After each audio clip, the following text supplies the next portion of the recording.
Okay, Joe. You just sink yourself inside. Huh? Just sink yourself inside. I think You the just fans face are one too way noisy. to yours. We can start. In 2 minutes, we want to thank Jessica.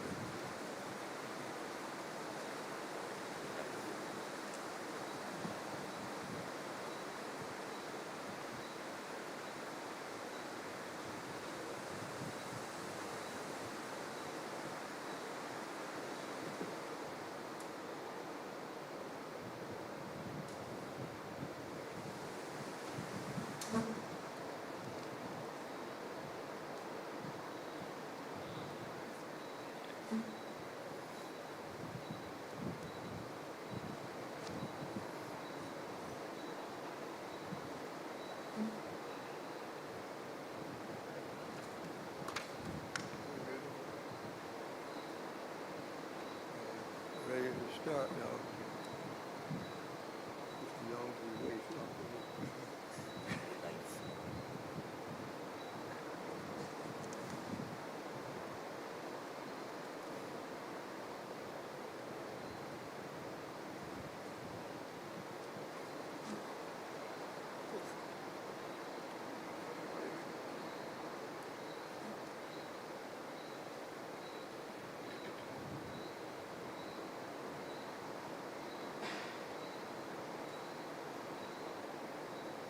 My fellow commissioners of the Parliamentary Reform Commission,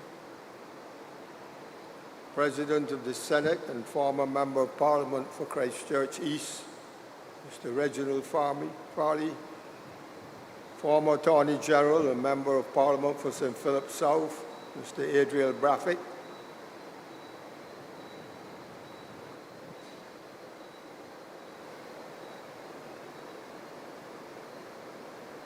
and members of the audience here at Leicester Vaughn Secondary School and the online audience, good night.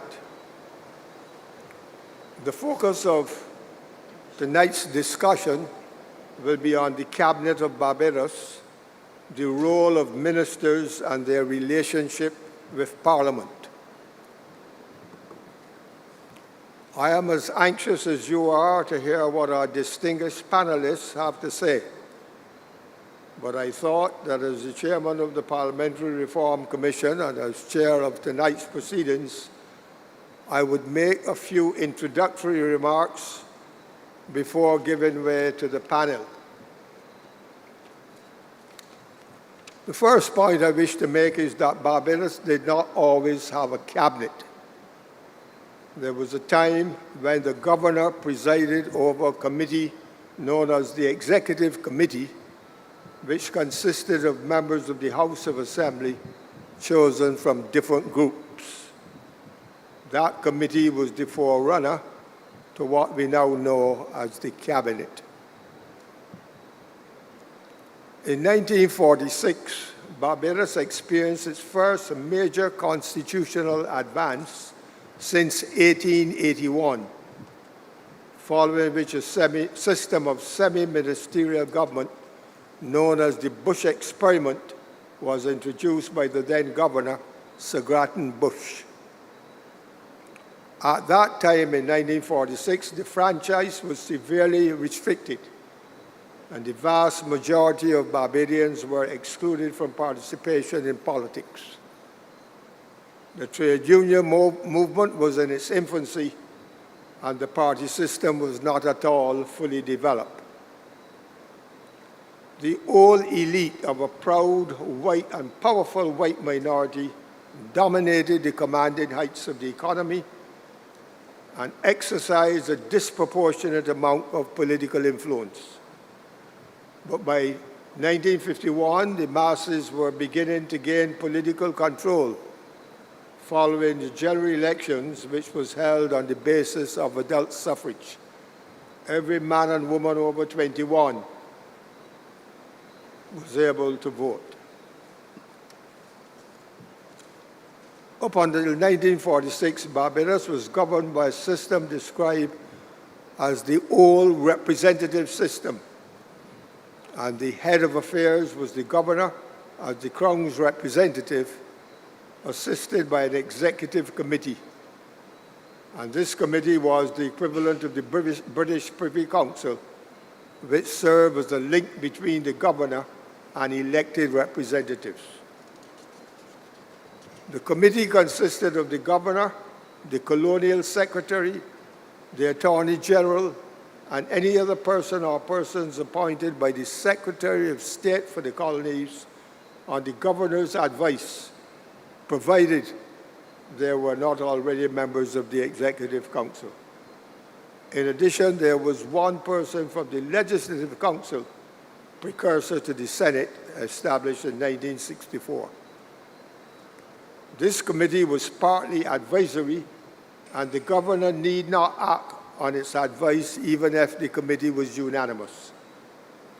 I should add that the House of Assembly members were chosen without any regard for their ideology or party affiliation.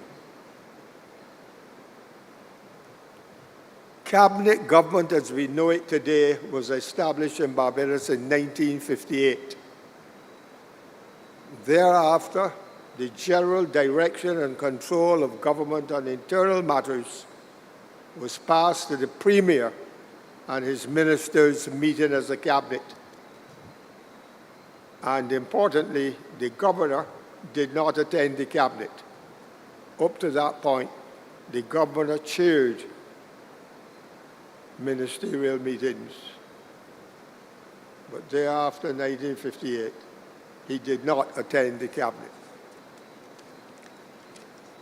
With cabinet government, the chief secretary, the attorney general, then a civil servant, and the financial secretary were removed from the executive committee as of right and attended the cabinet only on request. The Premier could request a meeting of the executive to discuss any matter. By 1961, the Democratic Labour Party came to power, and the Attorney General was Hilton A. Vaughn, Minister without portfolio. By 1964, 2 years before independence in 1966, the Attorney General was no longer a civil servant, but a political appointment, and the office of the Solicitor General was retained as a civil service appointment. From 1964 until the present time, the office of the Attorney General has remained a political appointment. And that short introduction to some aspects of tonight's proceedings constitute my opening statement, and I will now ask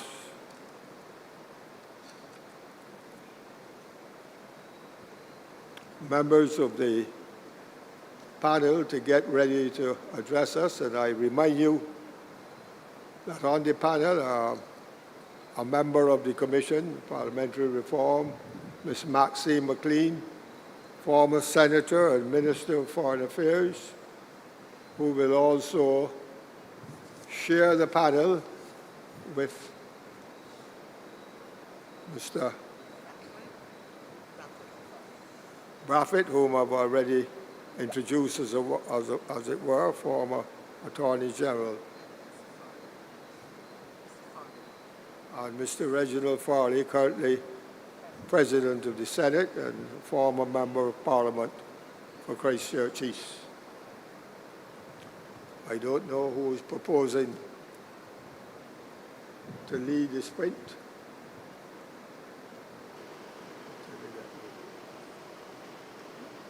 He was pointing to you as knowing who will come first. Thank you, Mr. Chair. We wish to begin with, and my name is Mr. Corey Beckles, for those who do not know me, a member of the Parliamentary Reform Commission, and I thank the Chair of the Parliamentary Reform Commission, Sir Richard Cheltenham, for his opening remarks.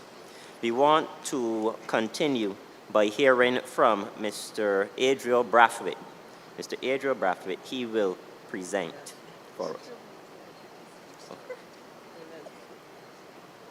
I see that there has been some communication between the panel, and it seems the President of the Senate, he will open the baton.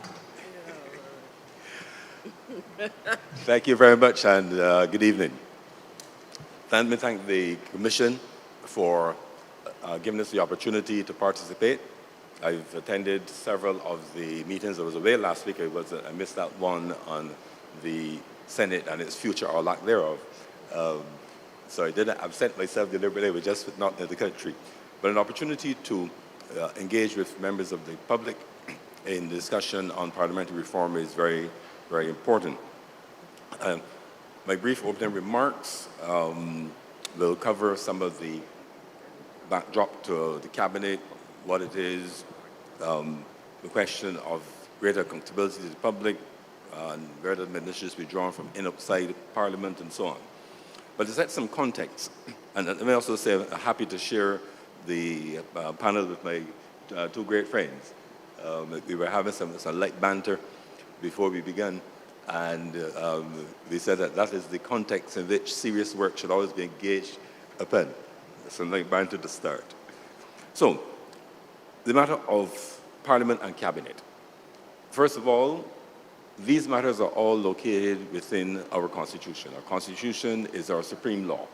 And Barbados being a representative parliamentary democracy, our Constitution is the supreme law, and it sets out the framework and the arrangements for the government and governance of Barbados. And it is interesting to note that the chapters, there are not many, there are 10 chapters from my memory. Chapter 1, interpretation. Chapter 2 deals with the citizenship and head of state and coming down. There's an entire one for Parliament, there's one for the executive, there's one for the judiciary, the public service, finance, interpretation. And that tells you that these elements are some of the fundamental elements that make up the fabric of the governance of Barbados. Tonight we're dealing with two of them, Parliament and the executive powers as exercised by the Cabinet. So what does the Constitution say about the Cabinet?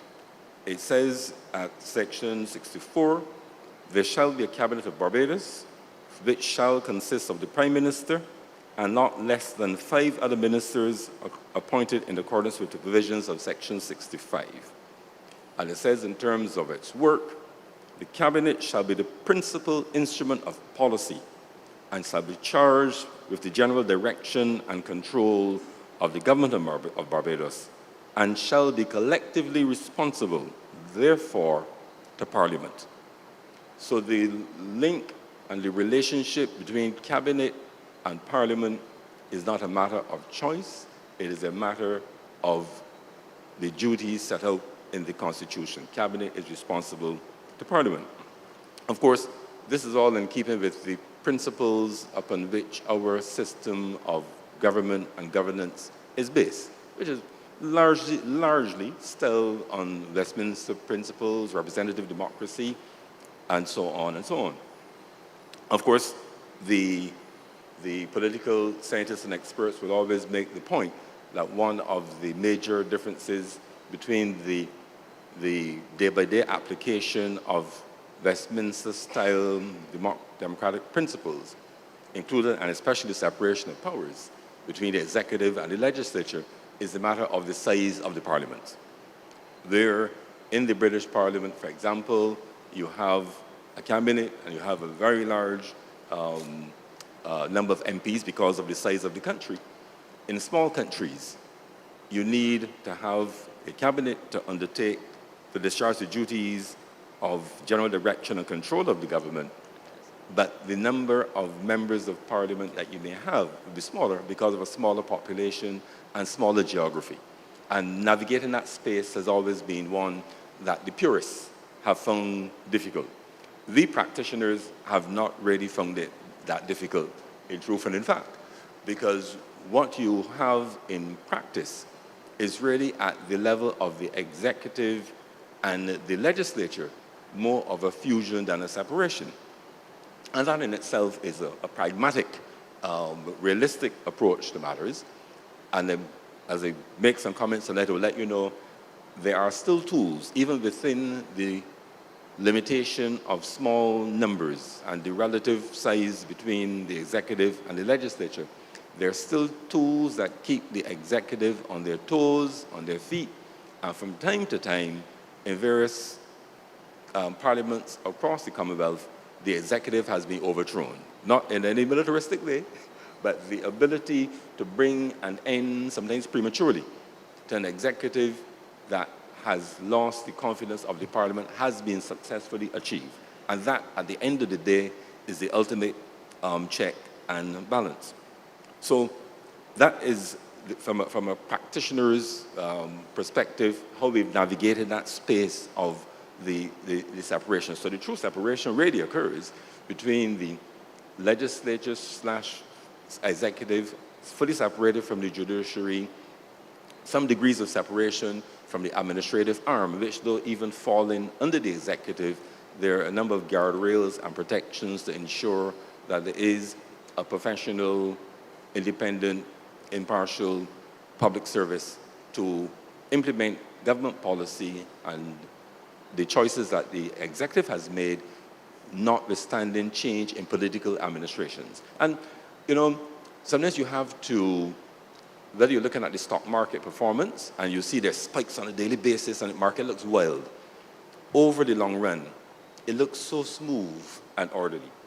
And sometimes if you step beyond the day-by-day issues, the problems of some departments not functioning as well as they could, the problems of relationships sometimes between ministers and departments, and that will happen at any day of the year from the time there was a cabinet or a public service. But if you look over time, Barbados has been able to show high degrees of social, economic, and political development because of a political class that was focused, committed, and worked hard, and a professional public service that delivered the goods, notwithstanding the blips along the way. But generally speaking, our services are reliable, our civil service or public servants have been extremely good. All now, there are a number of them who are working hard to implement the policies at this hour and on the weekends and so on. So let me speak now about cabinet. So that's some context. One of the very important principles of cabinet government and governance is the matter of collective responsibility. Now, collective responsibility really, to me, gives structure and coherence to our style of operations there. Here's what I'm talking about. Take the start of the process as the election cycle. A party puts out a manifesto, because in our system, we operate on a party basis. Not that independents are not welcome, not that you couldn't go as a standalone, but they're generally speaking, they're parties. A party sets out a series of draft programs. If you elect me, these are the things that I will do. That may find favor with the electorate, and those persons are elected. There's therefore, to me, a social compact. There is a relationship of trust that says, we elected you based on the people you put forward and our confidence in them, and the program that you outline. Yes, we know that the exigencies of the moment, if there's a world war, God forbid, or a catastrophic hurricane, it may cause a change in the planned program. But absent of that, this is what we elected you for. Having been elected, the cabinet is chosen. The leader of the political party, the person who enjoys the confidence of the majority of persons who won the government, becomes the prime minister and chooses the cabinet. And to answer one of the later questions early, the matter of whether the cabinet should be chosen only from those elected parliamentarians. Breaking news, in Barbados, for as long as there has been an independent Barbados, the cabinet has always included non-elected individuals. They're members of parliament through the Senate. I think some are asking the question, do we want to go the route of other democracies, like democracies which are more presidential style, where the president or the prime minister chooses their cabinet and they're not members of the parliament. That's an entirely different system of government and governance worthy of its own discussion. But within the context of the style of government and governance that we have, there's always been that flexibility. And in fact, if you follow the standing orders of the Senate, there are motions which can only be moved by a minister. So by definition, it is saying to you that there must be ministers in the Senate. But it also provides a prime minister who is ultimately charged with the cabinet with the responsibility of implementing policy, that they have a free hand to look beyond those persons that have been elected as constituency representatives to bring in other members of the society with particular expertise, particular whatever the Prime Minister may think is needed at the point in time, to head ministries and form the cabinet, and also ensuring that in both houses of the Parliament there are members of the executive present. So that mechanism is there. If there's a proposal to expand it, to go wider, but I think some folks who comment on these matters don't quite sometimes recognize that those persons, like for example, quite frankly, I did not run in the 1994 general election, but on the conclusion thereof, Prime Minister Arthur invited me to be Minister of Industry, Commerce and Business Development. Elizabeth Thompson, Liz, ran in 91 and 94, and she came through as a minister from the House of Assembly. I was a minister in the Senate. And therefore, it is possible to, under the system as it is now, to have members of the cabinet who are not limited to being members of the House of Assembly. And I would say that in unicameral chambers, for example, in St. Vincent and the Grenadines, where you have senators and elected members sitting in one chamber, that is a mechanism as well for Prime Minister there to be able to add to the cabinet choosing from persons who were not candidates in the previous election. Now, collective responsibility is one of the principles that underpins cabinet government. And what is that all about? Collective responsibility is that we are all together responsible for the policies, the ups and downs of the government, and we are all answerable to Parliament. We are answerable to the people through their representatives in Parliament. So, in a sense, Parliament and people in a representative democracy are synonymous. So, Parliament is the chamber in which it happens, and the representatives are there on behalf of their constituents, but ultimately, we're responsible to the people. Where collective responsibility is helpful, in my judgment, is that having gone to the public, to the electorate, with a set of proposals, having at the start of the parliamentary term had what was called the throne speech, that would now be the presidential or state speech, that sets out the government's plans and programs for the parliamentary term. And this is all part of the accountability. The Prime Minister and the Cabinet agree on that speech, and it sets out to the Parliament and through the Parliament to the people, this is what we propose to do out of our manifesto program in this term. The members of Parliament, the members of the public, are therefore able to hold the executive accountable for the achievement or non-achievement of those things set out in the presidential address at the start of the parliamentary term, what was once called the throne speech. For there to be discord, for there to be squabbles, for there to be wide and wild disagreements on policy openly, and for Minister 1 to be going in one direction, Minister 2 to be going in a third or fourth, is what in other countries you get where there's a band of individuals, I don't want to say masquerade, acting as a government, as opposed to in the cabinet system where we meet, yes, we disagree, but that dialectical approach where within the cabinet, before the decision is made, all of the options are explored. The Minister of Foreign Affairs may have an international perspective on a matter. He may highlight the international obligations which will be impacted by a local decision.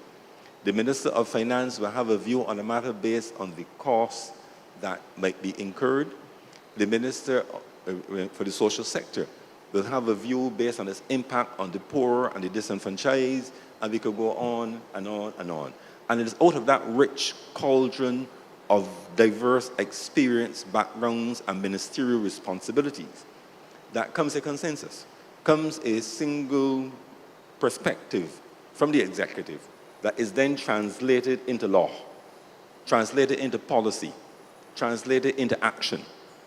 And therefore, for coherence and for the government to be able to say, this is our position, collective responsibility means that a member of the cabinet who is so out of step or who fundamentally disagrees with the position of the cabinet after discussion does the principal thing of walking away or is otherwise relieved. But to me, it is not a constraint on free speech. It is not a constraint on ideas. We've all been members of cabinet, and we know what happens before the final decision is made. As a matter of fact, humility is the first requirement to be a member of cabinet. And why do I say that? Sometimes you have what you think is a brilliant idea.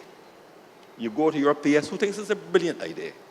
You draft a cabinet paper, the best cabinet paper since the papyrus and the quill, where the instruments are writing. And you go to cabinet, chest up, and you really feel smart. And sometimes a prime minister, as my prime minister used to, when you're going down the wrong road, he let you go all the way down. And then one by one, they start pointing out the flaws. Rapid discussion, heated discussion sometimes. But at the end of the day, you walk away from there with a decision that did not look anything like a first cousin of what you had originally proposed. But that is the collective view of cabinet, and you go up there and you champion that decision as if you were the progenitor. That is the nature of cabinet. Today you win, tomorrow you lose. But the richness, because we all in a cabinet come from diverse backgrounds, and I think the public is not able to see what happens behind the scenes, but it is really a great richness to our deliberations.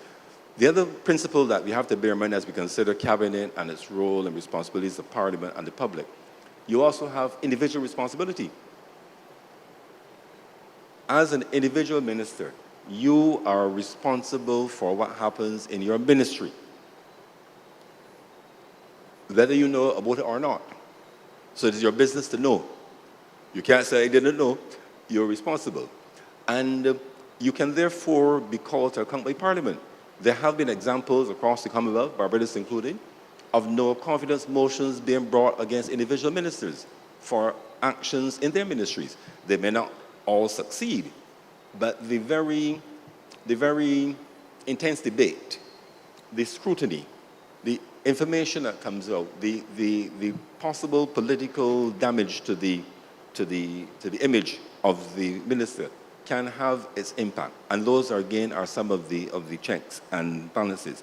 Now, in terms of that individual responsibility as the minister for the ministry, this is where things become interesting. In my assertion, my judgment, the minister is more of a leader than a manager in the ministry, because there is also, in the Constitution, the section on the public service.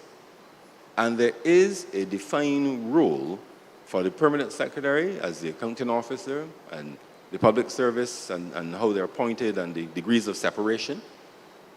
And in specific legislation, for example, the new Public Finance Management Act, there's even greater clarity given to these limitations of the role of the minister with respect to finances.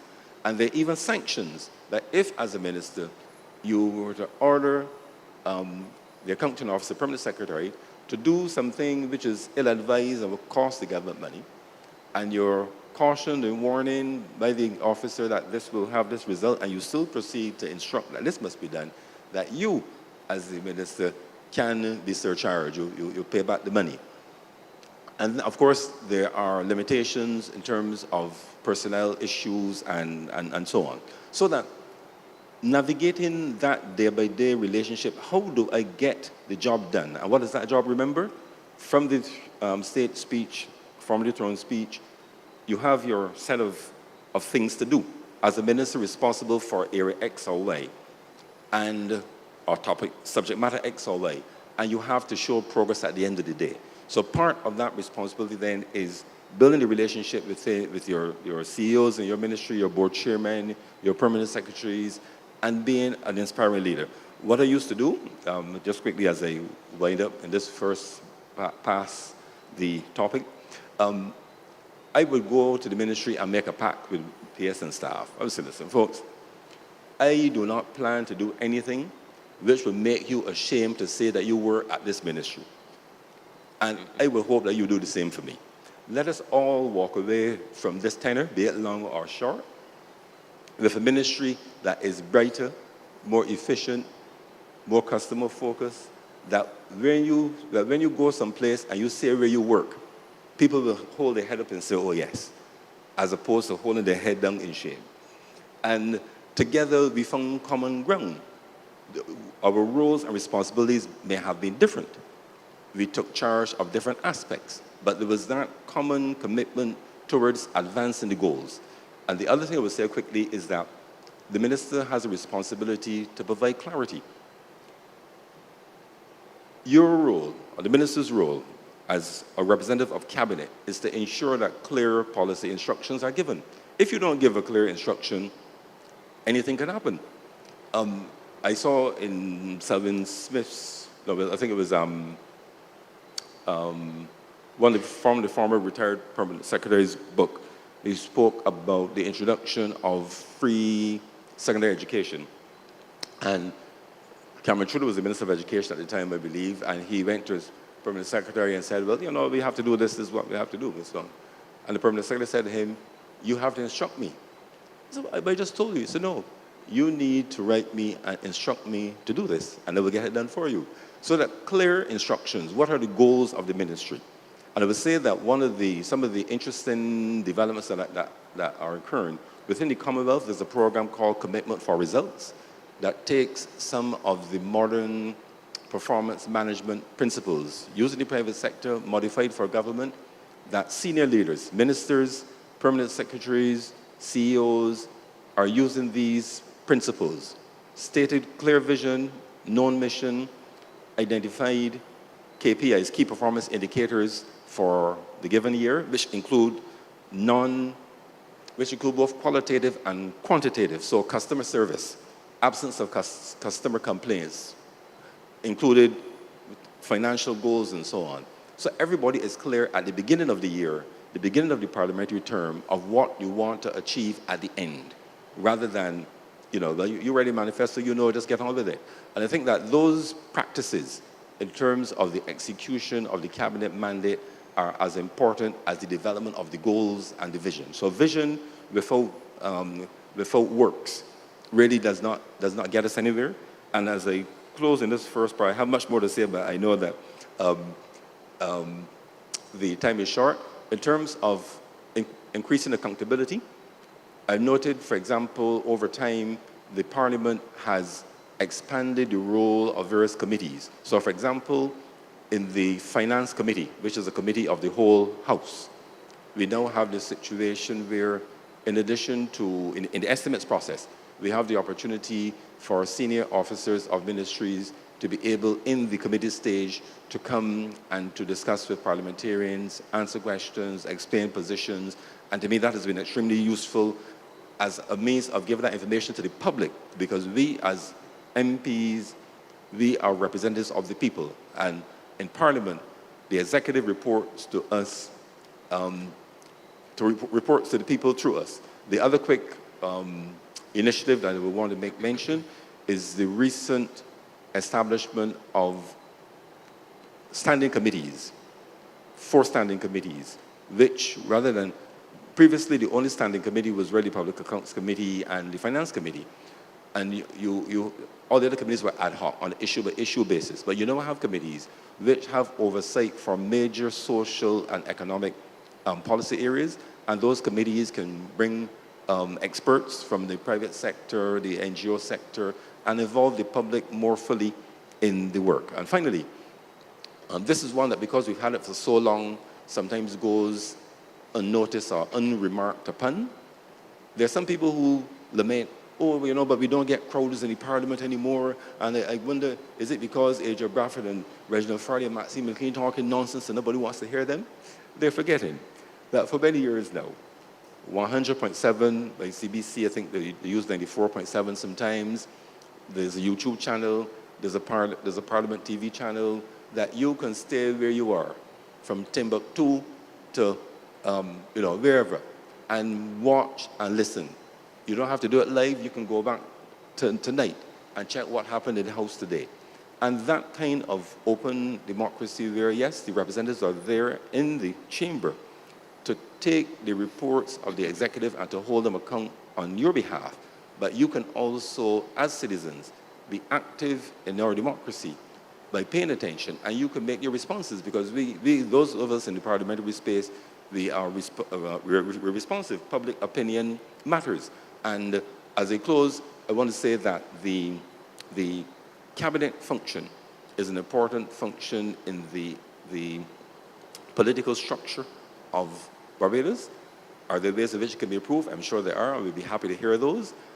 And I'm saying that within the parliament, even though there is not a large backbench, as you'll find in larger countries, that the same tools of parliamentary questions, private members' resolutions, no confidence motions, as well as making the grievances and concerns of the public known in the course of debate in the House, and having influence on the mood of the public and the electorate via the parliamentary space are still effective tools in holding the executive to account. I thank you for allowing me to make those introductory remarks.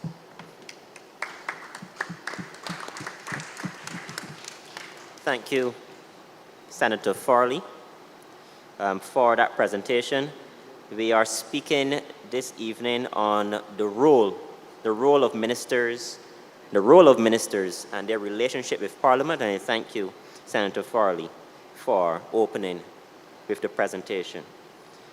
At this time, I want to invite Adriel Brathwaite, Senior Counsel, former Attorney General. He will speak to us. Thank you. Good evening, everyone. Let me begin by saying that being a cabinet minister is a very curious job, because it's the first job that you are head of an organization, you are a chief executive officer, and there is no training provided. You turn up, you're appointed, and you become chief executive officer. And I believe that that's where one of the areas where we can start in terms of reform, that we can ensure that, in fact, that persons who aspire for political office, that opportunities are made available to them. Now, for example, one thing that can be done is that if you have an opposition party or any political party who has an interest in gaining government, that in fact that they can appoint a shadow cabinet and ensure that those persons who aspire for political office can receive the requisite training, so that if and when there's a transition, that the learning curve is reduced significantly. The other side of the coin is also the only position that the chief executive officer isn't evaluated. And I believe that the time has come where, indeed, whether quarterly or yearly, that in fact that ministers are subjected by the Prime Minister to a review, as would happen if you were chief executive officer of any serious company in Barbados and across the world. A serious 360 review, and so that you're scrutinized and people have a good sense in terms of your performance. Now, I know that my friend Reggie mentioned that the estimates and what happens in the world presently. But again, if we are serious about making that transition so that ministers are truly made accountable, my experience was, and my experience is based on what I've seen over the years, that in fact that you do have the estimates, you present your policy, you present your budget for the year. It's interrogated in Parliament. It's passed if the requisite majority is there. But there's no analysis the following year in terms of how you perform during the year, of what happens to the monies that were given to you the year before. Because you come back the next year with a budget saying that you have policies that you want to implement and this is your budget.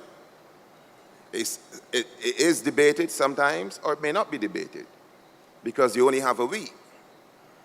You know, but you should be forced, if we are serious about making a difference, to in fact give an account of your stewardship for the year before you can come to ask for monies again for the following year.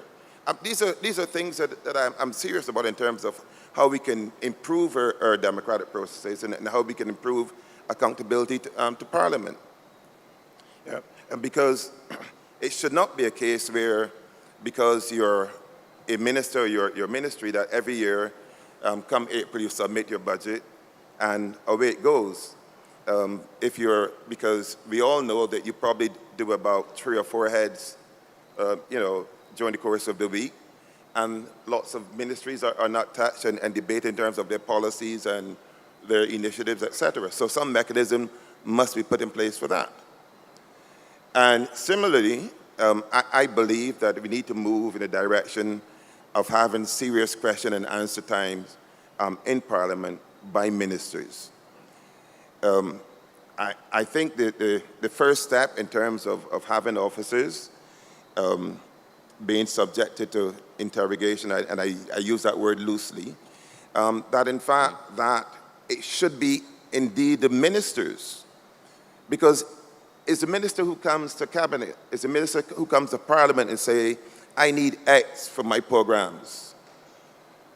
So it should be the minister who has responsibility to account to Parliament for these programs and what they've done during the course of the year and what they hope to accomplish during the following year. As I said, we need to think out of the box a little bit here in terms of accountability and in terms of how we ensure that in fact that ministers are more aware of their responsibility. The public is more aware of what's happening within ministries, and the only way that can happen is if there's information flow. The question of whether or not you can have ministers from outside of Parliament. I know again the Constitution is very clear that indeed that you can have ministers. In fact, you must have ministers from within Parliament. Parliament, i.e. the House of Assembly and the Senate. So the real question is whether or not you can have persons who are not from Parliament who can be ministers, and if that's a good thing for Barbados. In other words, you might have someone who has very special skills. Let's say cybersecurity is a big issue, and we need a cybersecurity expert. You might have someone who might be interested in being the minister, or who the Prime Minister might be interested in appointing because for those particular skills. But that individual may have absolutely no interest in Parliament or parliamentary life.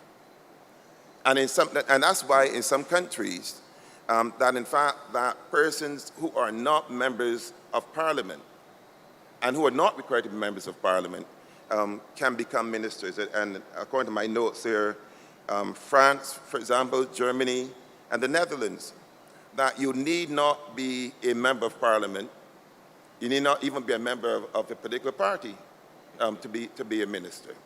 But of course, once you're a minister, regardless of whether or not you're a member of Parliament, and you should still held accountable, as I began in terms of being able to come into Parliament and accounting for your stewardship.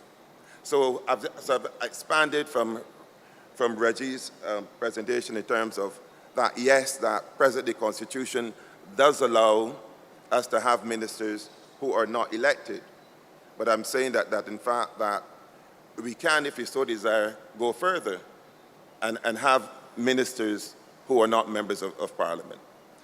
Because in a small country like ours, you know, are we not robbing ourselves of being able to choose from the best brains available if, in fact, we have that tie that you either have to run for elective politics or be involved at the level of the Senate? It's just something worthy of consideration, you know, as far as I'm concerned. In terms of cabinet, cabinet has, and I believe this still obtains, and forgive me if I'm not correct, but cabinet does have the ability to have several subcommittees, and that's another area that in fact that we can use or we do use to ensure that more resources are available in terms of intellectual resources are available to the government. So because the subcommittee need not be made up only of ministers, that in fact that the subcommittee can bring in whatever resources it requires to assist them in terms of creating policy. In terms of creating policy, as you know, the responsibility of cabinet is in fact to all new policy initiatives nationally goes through Parliament. White papers, green papers, legislation, initiatives in terms of if you want to have an international conference, for example, here in Barbados, all these wide decisions are taken in Parliament. But Cabinet, but Cabinet meets once a week, usually. And you cannot get all of your work done within that framework, within, let's say, the Thursday that we used to meet. And that's the strength of having the cabinet subcommittees, that they can tease out and interrogate initiatives. That legislatively, for example, that they can go through the legislation from top to bottom, look to see that the policy matches what is actually being drafted, so that by the time it comes into cabinet, that in fact that the ministers then can feel a bit more comfortable because in fact some of them are usually part of the subcommittee in any event, but it is less likely to have challenges when it reaches cabinet because in fact it's being subjected to a complete interrogation. And again, I said that's another tool for us to ensure that the best intellectual property available in Barbados is put to use within the cabinet framework. One of the issues that we've had, and we must face this as a country, is that from time to time, you would hear that ex-minister doesn't want to work with XPS because XPS is a supporter of the Barbados Labour Party or a supporter of the Democrat Labour Party, etc. And I think that as a country that we've been served by a very competent and professional civil service. The issue has been, and this is not generic to Barbados, the issue has been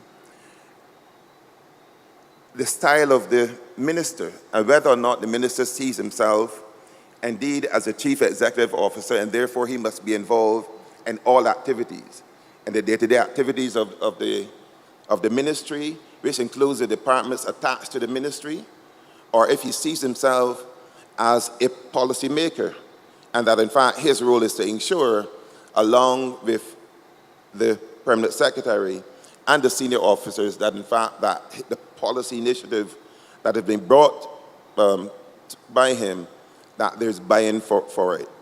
And it's a question of style. My style is that I would have all the departments in the ministry at least once a year. We sit down so everyone knows what they're doing and what they're supposed to be doing. And then one-on-one, from time to time, I will meet with individual heads so that I can keep on top of what's happening from a policy perspective, not from a day-to-day perspective, because I saw my role as not the chief executive officer in that sense. This is what we're trying to accomplish, and you need buy-in. And that's, again, Reggie emphasized that in fact, that you cannot have buy-in if you don't explain to the members of your ministry what exactly you're trying to accomplish and how you're going to accomplish it. One of the lessons that I learned very early, and I'm grateful to the PS for it, is that PS Isaac Wharton called me and he said, "Minister, do you have a few minutes?" I said, "Yes, PS." She says, "Minister, my role is to ensure that whatever you want to accomplish within the laws of Barbados, that in fact, that once I can get it done for you, I will show you how it can be done." And I took her at her word, because with her vast experience and within the public service, I felt that I had no training. I never worked in the public service, so therefore I needed to rely on my PS. But of course the literature tells you that you have ministers who then the PSs don't get along. This, as I said, is not generic to Barbados. This is, internationally. This is in the UK, in Sweden, wherever. But you cannot get buy-in unless, of course, there's mutual respect and understanding. And that's why I began by speaking about training. Because if you have no training, you never know who's going to turn up and be a minister. There are no qualifications to be a minister. And indeed, in some countries, there are no job descriptions for the ministry. But that's a separate issue. So training is important, so that you then know how to transmit your requirements in terms of your policy initiatives, not just to the PS, but down to your ministry. So again, like Reggie, I just thought that I would touch on a few areas initially, and I'm sure that I'll come back. Thank you. Thank you. We just heard from Adriel Brathwaite, Senior Counsel and former Attorney General. Now we turn to Ms. Maxine McLean, former Cabinet Minister. Thank you very much. And I want to thank my two colleagues here, and I will start by refreshing our memories as to what we are doing, because I do not intend to rehash what was said by my colleagues, but in fact to refer to some of them. So just again to remind you, we are looking at the Cabinet of Barbados, the role of ministers and their relationship with Parliament, and we were asked to address some questions that have been posed. How can we achieve greater accountability to the public? And the second one is, should ministers be drawn from elected parliamentarians outside of the Parliament? What we had so far, and I will try to put my thoughts within the frame of what we've heard before, and I would suggest that Mr. Farley, I should say His Honor, as the young people say, respect due. Okay, says Reggie is the highest honor, so I will call you that after the meeting. Has given us a comprehensive overview of the constitutional framework within which Cabinet functions. And he defined critical features of Cabinet decision-making. And what I will do is to very quickly repeat a couple of things. And I do so from the perspective of being a member of the Parliamentary Reform Commission. So locating the Cabinet within the broader parliamentary system, that is within the framework of the terms of reference of the Parliamentary Reform Commission, we are required basically to examine the several elements of the parliamentary system. And as we know, three broad elements there: the legislature, in other words, the House and the Senate, the executive, the cabinet, and the judiciary. And secondly, I think that as we contextualize our discussions, we recognize, of course, that critical to our discussions is Barbados' new status as a republic.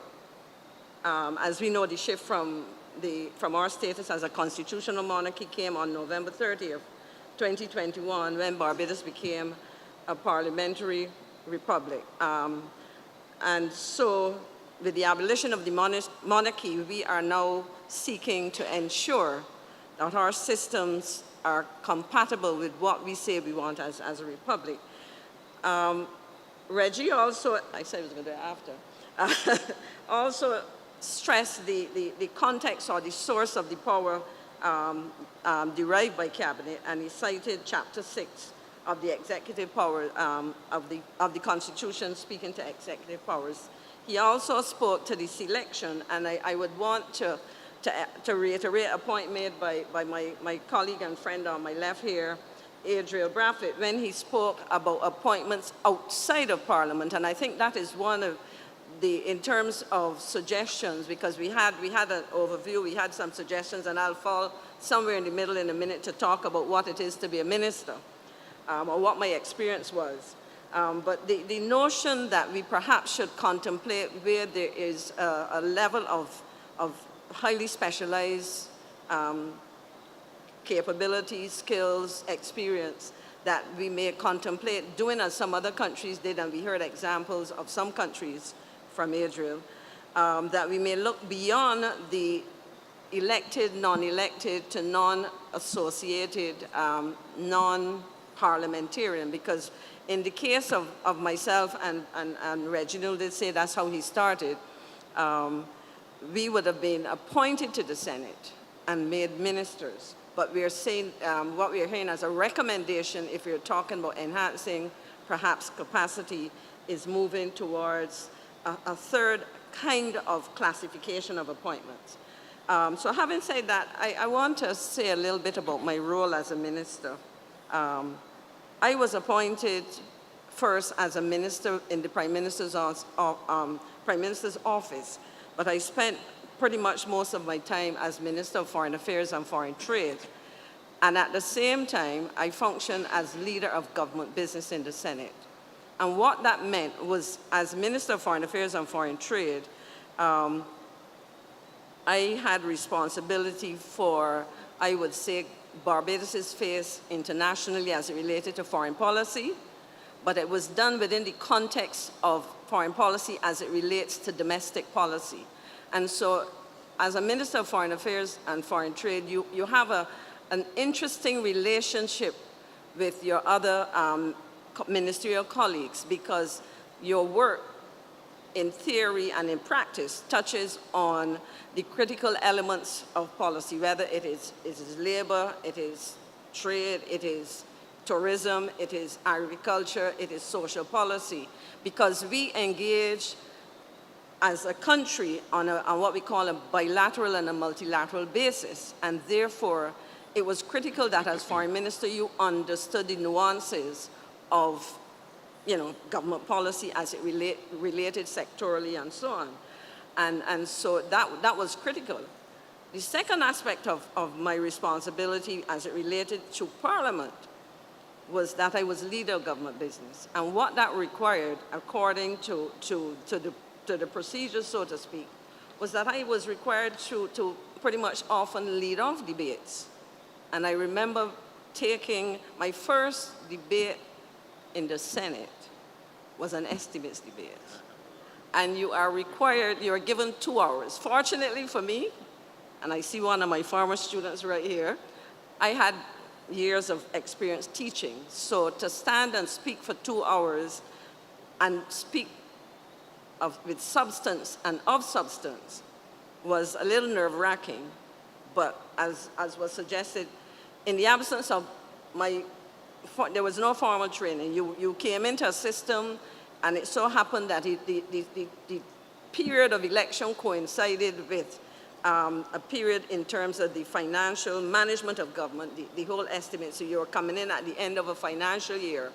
And so one of the things that what it really calls for is a level of, I mentioned humility, but also a level of fortitude or resilience.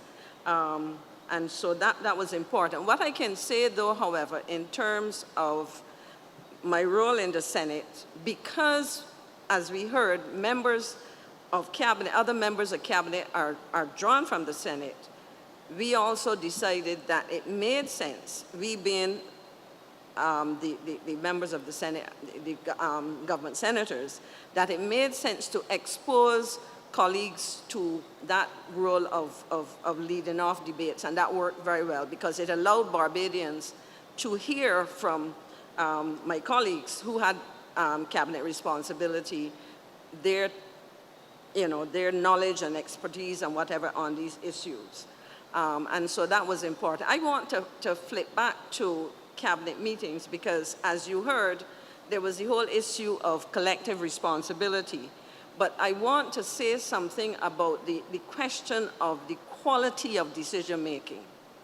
And Adriel mentioned it, and I made a note in red, that the committees that you spoke about did not exist when we came into office. We heard of standing committees in Parliament. But very early in the life of the David Thompson administration, there was an introduction of a series of cabinet committees. We had one on governance, chaired by the Attorney General. We had one on economic policy. We had one on social policy. We had one on infrastructure. And the rationale for that was that you started out in a situation where we were given on a Wednesday evening, sometimes after 4 o'clock, a pile of documents like this to go home, to digest, to come back and make decisions Thursday morning at 10 o'clock. Thursday's when cabinet, right? Yeah, Thursday morning at 10 o'clock. And it became clear that if you really wanted to participate in serious decisions, you needed to find a more efficient and effective way. And the purpose of those subcommittees was to channel serious, complex cabinet papers to a committee where, as you heard, we would have been able to bring together individuals from the ministry, technical persons inside and outside, people from the Solicitor General's office, you know, so that, and the Attorney General's chambers, so that we understood not only the what I would call the structure of a piece of legislation, but the policy that informed that legislation.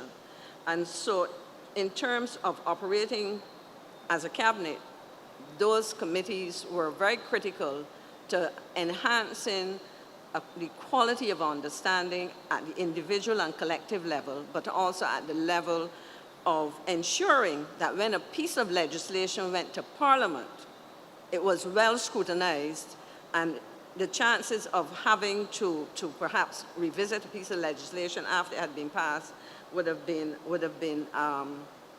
you know, minimized. I'll quickly, and I would suggest to the Chair Corey that you can signal to me when my time is up.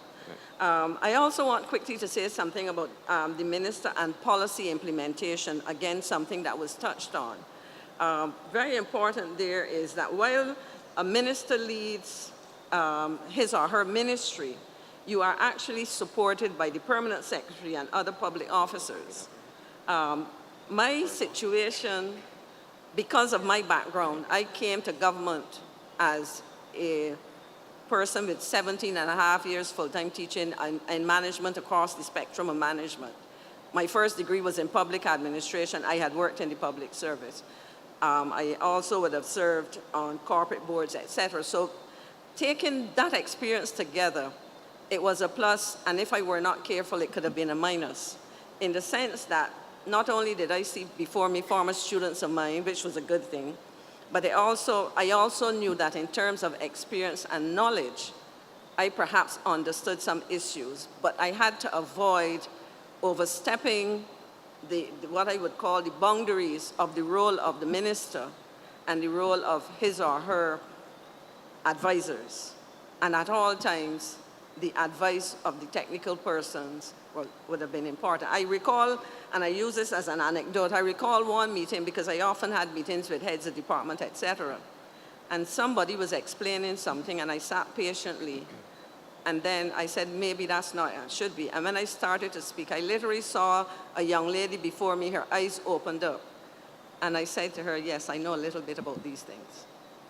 Because I think she didn't realize that I knew what we were talking about. But I think in terms of ensuring that there's a good relationship, the word humility was used, consultation, and accepting the perspectives of others is all that's so important. And I think generally in terms of perhaps improving, and since we had some of those suggestions from Mr. Braffett, what I would say is that a critical part of improving this process, and I want to touch on something Adriel said in terms of preparation. while traditionally political parties do have shadow cabinets and spokespersons, etc., the focus is speaking perhaps to policies that are in place, speaking and, to legislation that is being contemplated. I do not know the extent to which, and this was advice I gave to a young candidate back in the 90s when he was a student of mine, when he said he was interested in running for political office. And I said to him, one of the things that you need to do is to understand the workings of government. Because while you may be able to speak on tourism policy or agricultural policy or, problems in the health service or whatever the case may be, you need to understand the mechanics of the workings of government. And I would say, and I would stop on that, I think, because there's a chance to speak again, that for me, fortunately, what I took to my ministerial position, and I think that was perhaps why I was seen as somebody from the outside being brought into the Senate, was that I had multiple experiences across public and private sector, large business, small business, third sector. And so I would say to any person in this room who is contemplating a political life, I did not, and that's why I probably ended up in the Senate and stayed there. You need to take time to educate yourself. I say take personal responsibility to educate yourself about the issues which constitute the workings of our parliamentary system. I think I'll stop there because there may be other things I could say, but I'm sure we have in the audience persons who will want to raise questions, react, and you will probably want to hear some more from my colleagues. Thank you very much.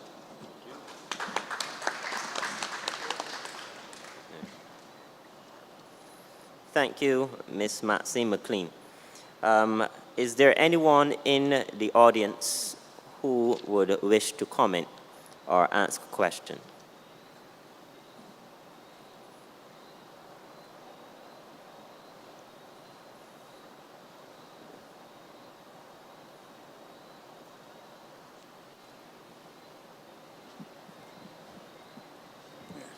Good evening. Good evening to the head panel and good evening to the commissioners. Pardon? Yeah. I have a few questions I would like to ask. My first question is to Senator Farley, and I'm wondering whether the Constitution should provide for a Prime Minister and a Cabinet to have a maximum number up to a specified number and not just only a minimum number. I can ask all the questions once and then sit down. Yeah, please go ahead. Okay. To Senator Farley again, or Mr. Braffett, is there a Barbados Cabinet handbook which outlines its rules and procedures? To Ms. McLean, there seems to be a disconnect between Cabinet and the citizenry as it relates to secrecy. And I'm wondering who keeps the Cabinet papers and where are they stored? After what period of time are they declassified and available for researchers to do review? For example, the public, I suspect, or researchers would like to know what happened after the October 6, 1976, the Cubana issue. To Mr. Braffett, and I have just two more. To Mr. Braffett, who advises the Cabinet on legal matters? If it is the Attorney General, will his advice be apolitical, non-political, given that the office holder is a partisan politician? And should the Attorney General have ministerial responsibility outside of being Attorney General, Minister of Legal Affairs and Justice? So, for example, should he really be responsible for the police? And finally, this could be to any member of the panel. Does Cabinet become subordinate to the dictates of a Prime Minister? And if so, why and in what circumstances? Thank you. Thank you. Thank you very much. No, I do not agree that there should be a maximum number for practical and pragmatic reasons. Legislation is passed at a point in time. You can only see what you can see at that point in time. And I like legislation which allows for the vagaries and vicissitudes of life. And I think that the ultimate check on the maximum will really be the people. If at the end of the day, you know, in a sense, governments can do what they consider prudent at a point in time. The public may not share that view, and the public has a way of dealing with what they consider to be imprudent. But I think that to hardwire legislation, especially the Constitution, that if circumstances required you to go beyond whatever that maximum. So suppose in the 1966 Constitution, it has said no more than 5 plus the Prime Minister, rather than no less than. Then in order to be able to deal with several of the issues, there have been certainly more than that from day one. One would then have to go and make amendments. So my own view is no, I would not have a maximum number. I think the system allows for prudence to be rewarded and imprudence to be punished.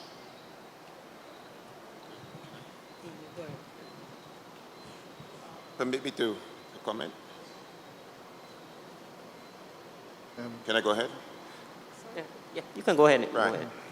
Go ahead. We have received, we being the Constitutional Review Commission, have received a couple of comments on this issue, and most of them actually has been about limiting the number of cabinet ministers. I, like Reggie, do not support that because you shouldn't hamper the ability of the Prime Minister to be reactive in terms of what the country requires at any point in time. But there's a school of thought that indeed that one thing that you can do is that you can specify the number of ministers that should come from the Senate, and in so doing, ensure hopefully that you would always have a number of backbenchers who, if they take their roles seriously, can in fact act as better interrogators to the minister, so that in fact that in so doing, when you have question and answer sessions, for example, hopefully you can have serious question and answer sessions because you have a larger number of backbenchers there who are eager to show their wares and show that they're worthy of moving forward. So that's something that we can always consider, but that is a recommendation that I've seen, that in fact that you should specify that we should have a certain number of ministers from the Senate. Sorry? Okay, I think there was also a question about a cabinet handbook. There was none. We would have had an orientation, but when I've reviewed handbooks such as that of Australia and some other countries, a very comprehensive document, we don't have handbooks of those types. And so that clearly is something which can be very useful beyond any orientation and small, short documents to support some explanations of what you do. You also asked a question, I think, to me about cabinet papers. That was it? Yes. What I can tell you, and secrecy and what happens to them. When I was leaving the ministry, I would have taken with me, and they were packed up for me, minutes of cabinet meetings, not all the individual papers which came and so on, which really summarizes what would have happened. And I have those in my possession somewhere, which I won't tell you where to find them. But the important thing is those are documents which allow me to reflect on decisions that I made. But I will say this, I never took home files. And while I was a minister, my cabinet papers stayed in the cabinets of the Ministry of the Prime Minister's office in the first instance, and then the Ministry of Foreign Affairs and Foreign Trade. It was on leaving that, as I said, I took possession of those documents that reflected the minutes of those meetings. And I think it is, well, you were asking about time, declassification, I believe, but I would have to investigate the policy on that, and I would draw on the chairman and others in relation to that. There's also a question to you about advising the cabinet on legal matters. Did you give a partial advice? Thank you, panel. Because I trust, sir, that your There was another questions question- were There was answered. another question about Attorney General. Sorry, the simple answer to that is that if you're giving legal advice, you must give the best legal advice. It can't be along political lines. It's legal advice, it isn't political advice. And the other question, the last question you asked about whether the cabinet is subject to the dictates or dictatorial perspective of a prime minister. I would say no, certainly not the one that is served in. Now, here is it. No. To emerge as a leader of a political party, you must, by definition, be the best and most successful political combatant of the period. I'm using it in a poetic sense, not in a derogatory sense, because you obviously have to be a person. Yes, you have the ability to formulate policy, you have the ability to communicate in the political space, you have the ability to inspire your members and have their confidence and so on. So clearly, a person who is a leader of that, with those characteristics, whether be it in business, be it in the media, be it in the cabinet, would be more successful than not in having their way. But to suggest that because the Prime Minister or the Prime Minister is, dictates, not in my experience, what I can say is this: all of us as cabinet ministers must go there with a clear understanding. If you didn't need my advice, Prime Minister, then you should not have appointed me. You give the advice. They may accept it or they may not. I've had instances where I put forward some views that were not accepted at the time. A week later, 2 weeks later, 3 months later, Prime Minister may come and say, colleagues, we have to do so and so and so and so and so. No reference to me, no mention, Skipper, you're right. But I would take that as my encouragement to continue to give my advice, give my view, give my contrary view, even if it is that. Even if at the moment in time, I may hold some political blows for it. And the final thing I would say is this: you have a sacred and solemn responsibility as a member of cabinet to go to work every day, willing to make that day your last. You cannot go there thinking, well, I go hold on to my little pick. And I think that the public notion that I sense, not from you, but going about there over the years, people somehow sense that we as politicians will do anything just to cling on, and that we were not doing any work before we became politicians, and we can't do anything after, and we just hanging on. I mean, joke. But I learned about job security from my father. Not by anything that he said, but my father was a carpenter, excellent carpenter. He would fix things that men couldn't get fixed. He never had a letter saying you're appointed to here in perpetuity. There was no services commissioner to protect him, no big elaborate legal thing. He worked for a firm and he did other private work. And it was his ability to get things done that he was so good that even when he reached the required retirement age, he said, Skipper, you don't have to go anywhere, He eventually came home at 72 after 60 years in the business. And that is security of tenure, where you have skills and knowledge that somebody is willing to pay for, willing to monetize those skills. So for me, I saw my responsibility and the opportunity to serve as I had a set of skills which the Prime Minister believed would be useful in the cabinet. He invited me to serve. He did not invite me to become what I was not before he invited me to serve. So the perspectives that I had before I would offer them, we will agree often, we may not agree other times. And like I said, it's a dialectical process. It's out of that dialectical process with everybody being who they are. Not seen as the Minister of Foreign Affairs would have an international perspective. It says that, folks, we cannot do this because we signed international agreement X or Y, or we will back this candidate for country Y because they'll back us in another candidacy. So I'm saying that to say that expect that a strong leader in business, politics, or anywhere would continue to be strong, and they will probably have greater success rather than less. We have strong trade unionists here who in their discussion, in their space, will tend to emerge because that is what brought them to the top in the first place. But that does not make them a dictator or make the others weak. And I served with Elizabeth Thompson. You couldn't want a stronger, a more robust fighter. And we had ways of resolving issues. But the short answer is, I like strong leaders. I think our country should have strong leaders.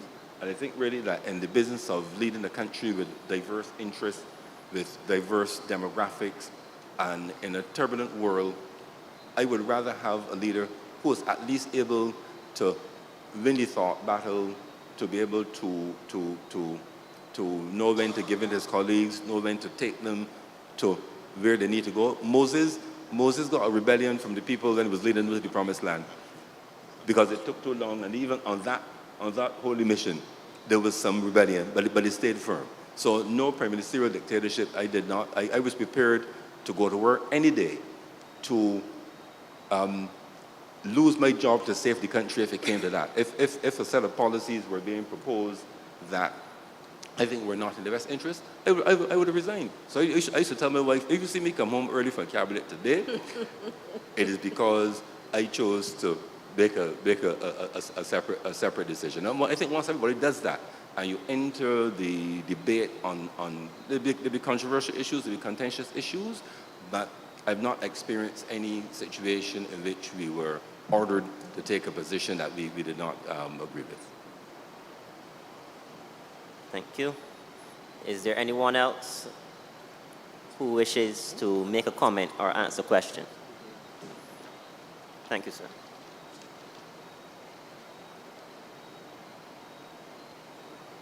Good evening, everyone.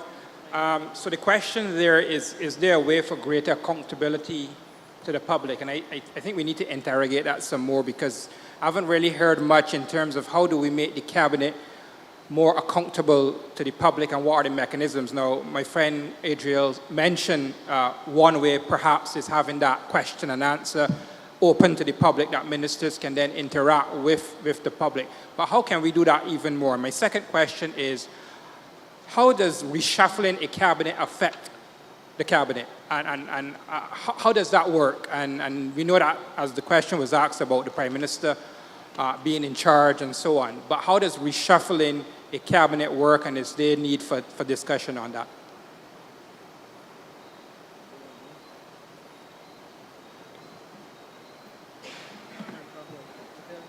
I would probably say a little bit about the issue of enhancing accountability, and perhaps you can, I will also hazard a guess as to what might happen in terms of major reshuffles having.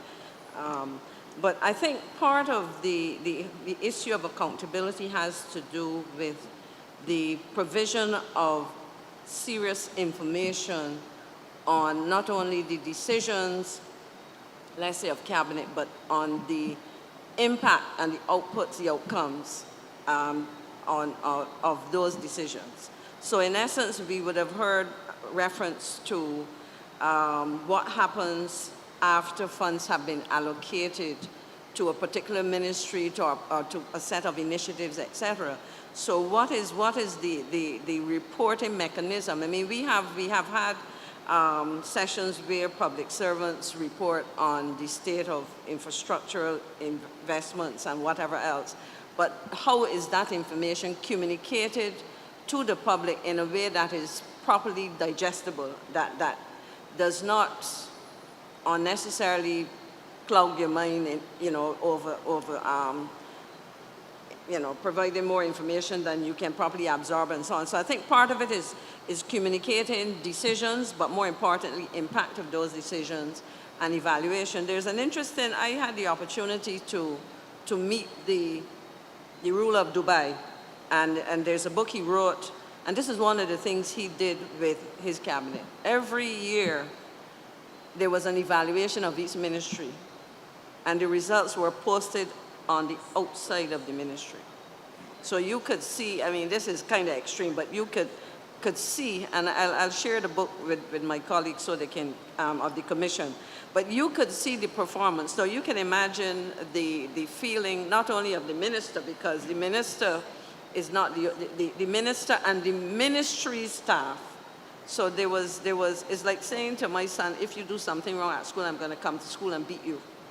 Because think of the humiliation, and I mean, that may have been extreme, but there was a process of evaluation and reporting, not only internally, but publicly.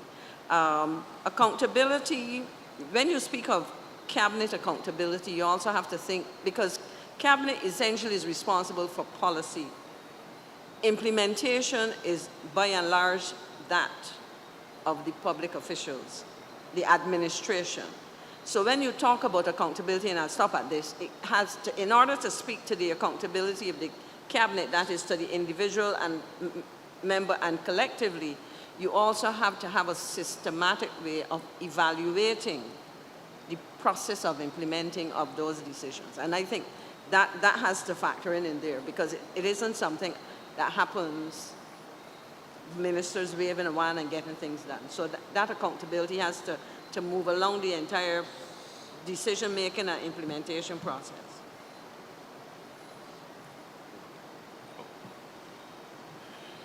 Just a couple of things. One, there should be very few secrets in terms of in government. And therefore, I look forward for us to indeed enact freedom of information legislation. I know the public believes that, in fact, that government wants to hide everything, etc. And that will go a long way to appeasing those, those individuals in particular who believe that in fact, that government is hiding things all the time.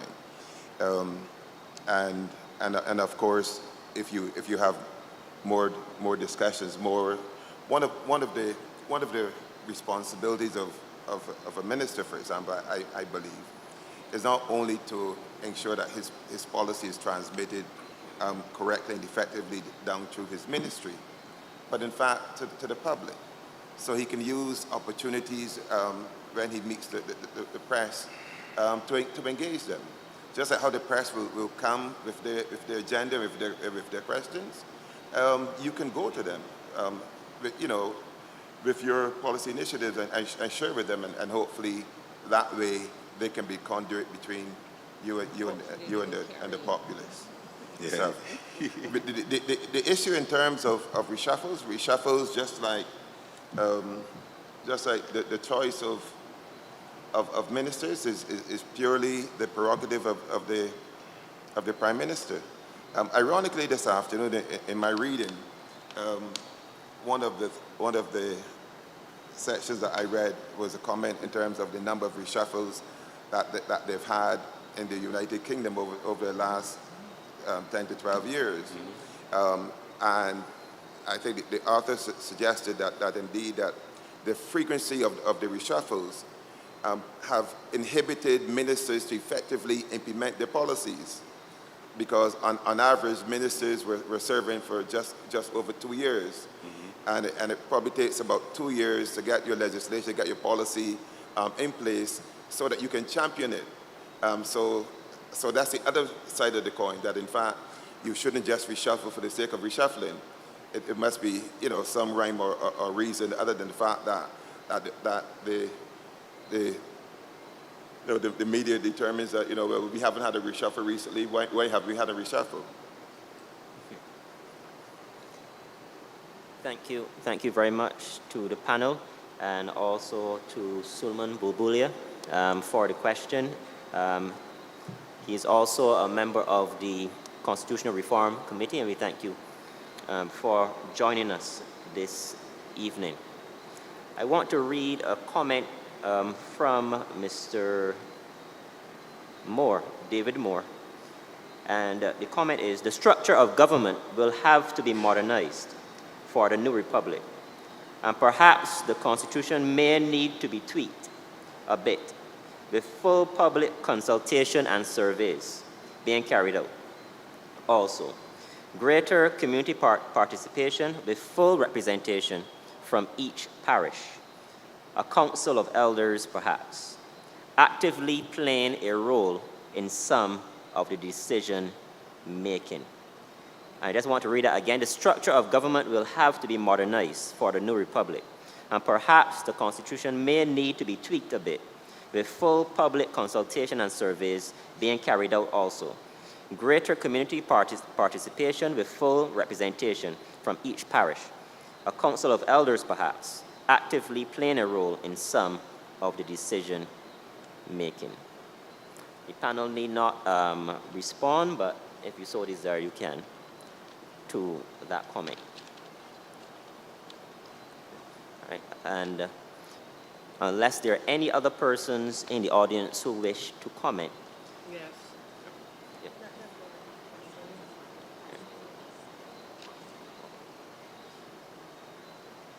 Well, Mr. DeCarries makes is I just want to say that some of the things that were suggested by the WhatsApper will not necessarily need a change in structure of government. Just an embracing and use of the modern tools. So, for example, surveys. I mean, there's SurveyMonkey, there's this, there's that. There are a lot of interactive tools where we can, without having to change any structural elements, have a more participatory democracy, both at the parliamentary level, as well as on the community level, and even in terms of government departments. In terms of delivery of service, government departments need to be bold enough to invite and make it easy for clients, for citizens, to give feedback on service or lack thereof. Because you can only fix a problem if you know the problem exists. So if it was running a restaurant, I would rather have things in place that the customers could tell me that my food tastes a little bad, and they could fix it when there's only a few customers making that comment, that it goes and goes and goes. So I think sometimes we as government, we sometimes do not take on that customer focus and kind of earn their ongoing support, because we're providing a regulatory service. Yes, but we need to do it in a way that brings satisfaction. So I'll take some suggestions there, but a lot of it can be done without having to change structure to make it more participatory and easy for citizens to make their inputs. Sorry, Mr. Carries. Thank you. Trying to address the objectives written up on the screen there. One comment and maybe a question.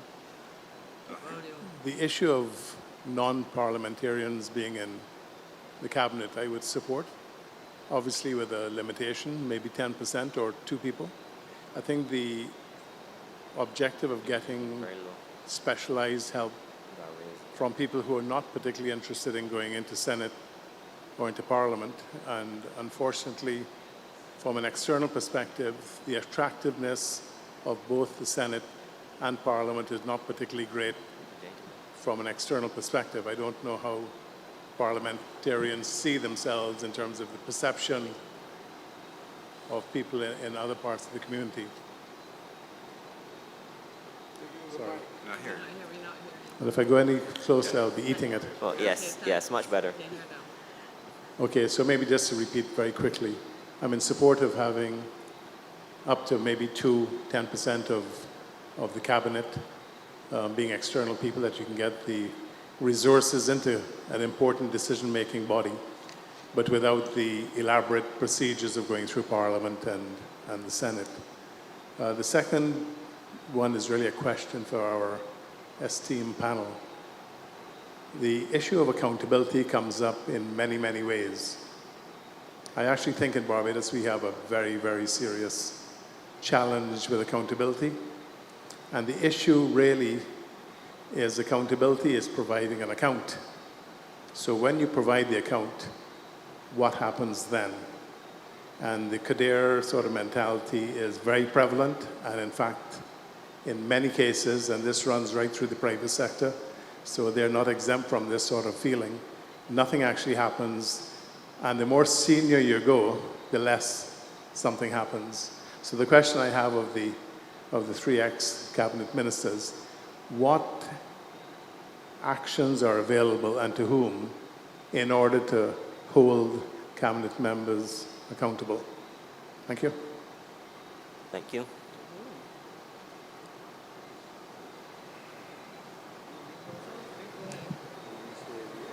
I would probably have preferred a little more specificity in the last part of the question. But what action is taken for someone being held accountable, which is a very broad term. Sometimes when people say someone should be held accountable, they may lock them up, or they may mean public shaming, or give them a slap around the head, but it all depends on what is the offense. Now, clearly, in terms of, and you ask what actions can be taken by whom? The first action, of course, for ministers who breach any code of conduct, or as we used to say, the final school rule is always a breach of common sense is a breach of the school rules. Is also a breach of common sense is also a breach of cabinet rules. And the Prime Minister has the opportunity and the responsibility to relieve that burden from the public if it should come to that. But then if you're talking about breaches of the law, then there is the usual recourse. Commissioner of Police, Director of Public Prosecutions. What I would say is this, though, that you hear a lot of talk in Barbados about things, whether it be on a village level with a neighbor or in a workplace somewhere. And I'm not a lawyer, but the one thing that I've learned by sitting close to lawyers is this, that information is not evidence. Information can lead to evidence. It is why we're accountants, Chris, and if you have yes, every accountant can do certain investigation and so on, but if you have a problem and you really suspect that there's some criminal stuff, you need to get a forensic accountant to come in to generate the information that, based on their additional special training they know, would stand up in court. There are situations where, in relation to public officers, you may tell somebody will call you and tell you, look, John Brown asked me for so-and-so, for so-and-so. But that person, that complainant, is not willing to go to a police station and say, my name is Tom Smith. I live at, Culpeper Island. And on the 18th of June, so-and-so in Department X made this improper suggestion to me. And that is what really is needed to trigger some of the level of quote-unquote accountability that is being asked about. What I can say is this, though. There is another side of all that, and that is that if we can put a lot of systems in place which are preventive in nature. So, for example, if our public services run well, so you know that before you go down to Department X, you need 5 pieces of information, and when you go there, you don't have to beg a favor or otherwise create inducements to get the thing done. If we can do more of our stuff online, and once you're entitled to this, it is very clear, then it reduces the temptation for any reverse incentivization. So for me, my view has always been that one of the things to do on our list always must be to have as one of the policy requirements of our ministry for our officers to find ways of simplifying things, to put certainty and to remove uncertainty, to ensure that the public is able to get the services that they're entitled to. And in fact, I used to say to people as they did investment promotion tours in Barbados and overseas, so if you see me somewhere, shout me. If you see me in the shipping having a drink, shout me. But you do not need to come through me to get the incentives that concern you. I'm not in that. You don't need any special arrangements with me. All of what you are entitled to is there in the law, and your accounting firm, your attorneys, whatever, go through due process. So I used to declare up front what my position was at that time and still is. So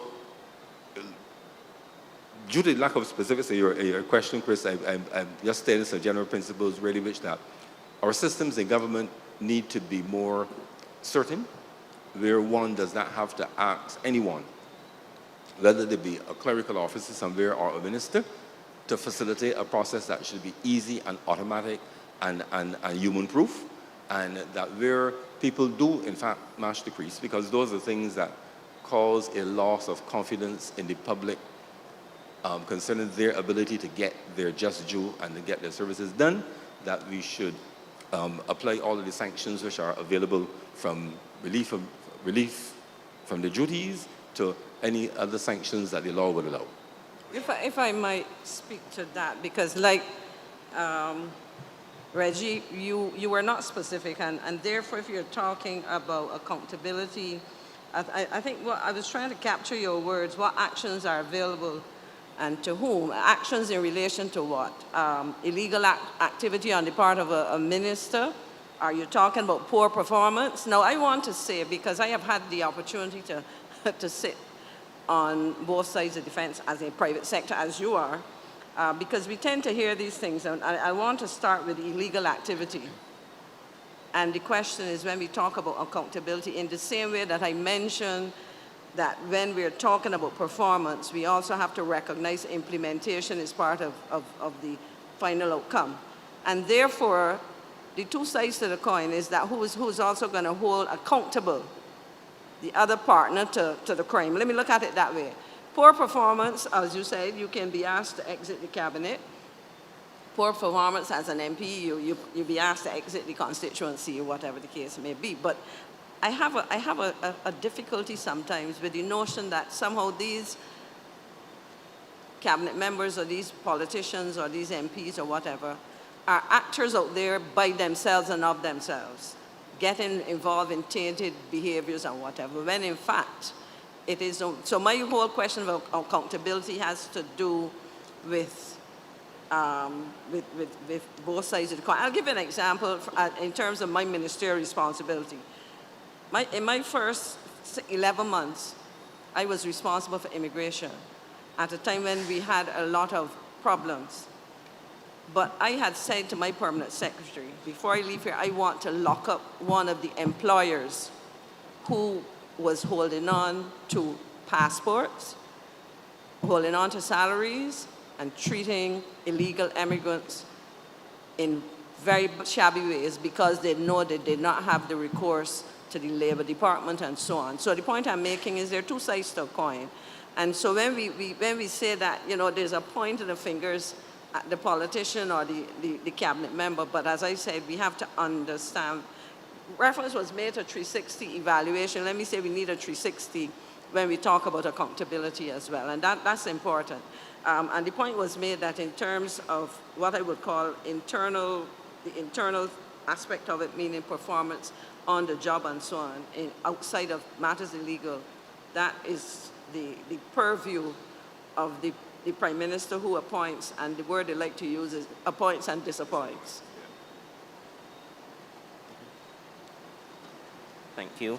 There is a presentation from Peter Wickham, and at this point in time, we want to hear that presentation.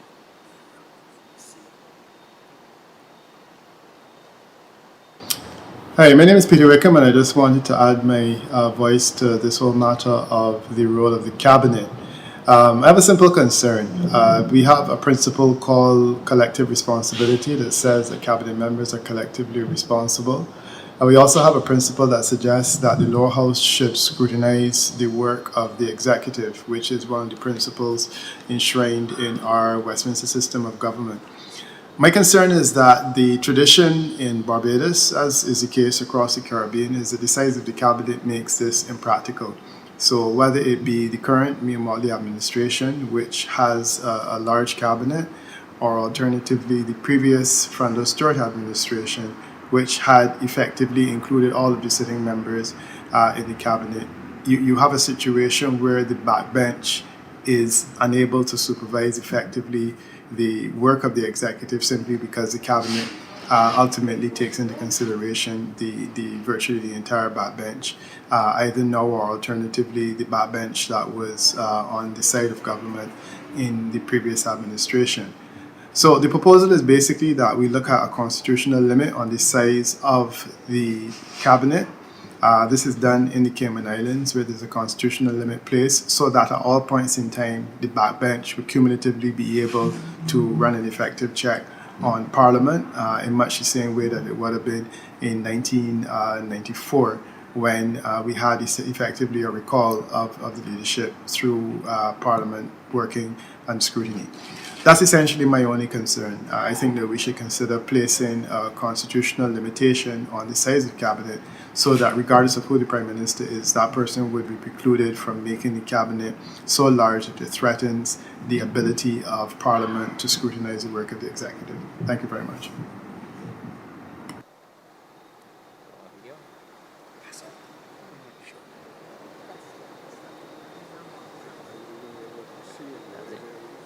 To the panel, there were some questions that were sent to your WhatsApps. I would invite you to look at them now, but I want to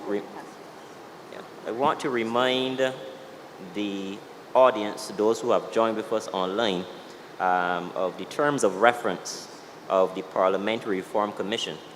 And one such term is to examine, consider, and inquire into the parliamentary system, process and procedures, and all other related laws and matters with a view to making recommendations for the strengthening of Parliament and its functions. The aim is to enlarge and strengthen democracy and to reflect the wishes of the people of Barbados as they seek to take full ownership of national institutions and processes in the construction of a culturally relevant, inclusive, and modern nation state that reflects the Barbados' republican status. And that's just one of the terms of reference for the Parliamentary Reform Commission. Before the panel continues, we have some questions from some members of the Parliamentary Reform Commission. I want to invite Dr. Chandler to answer these questions. Thank you, Commissioner Beckles. My question to the former Attorney General is, can you please explain to the public the relationship between the Attorney General and the Solicitor General? Because at some of our meetings, we've had presentations about there needing to be an independent Attorney General, and even at this meeting about the Attorney General's office being too political. In the Attorney General's office, there are various independent offices over which the Attorney General superintends, and I think a person with your experience will be able to explain that. And in relation to the comment on the cap on number of cabinet, many presentations to the Commission so far have contained a recommended cap on the number of ministers in the cabinet. So my question to the entire panel is, given the fact that in the rest of the Commonwealth, there is a distinction made between cabinet ministers and non-cabinet ministers, would the same obtain in Barbados, in your estimation, if there were a cap on cabinet? And the third question is one that is not as sexy as the other ones, but is one that is equally important. The Constitution, Section 107, establishes the Consolidated Fund. 108 mandates that the Minister of Finance lay the estimates before the House of Assembly. And 109 gives Parliament the authority to authorize, through the House of Assembly, the appropriation bill, and mandates that the Minister of Finance lay the appropriation bill.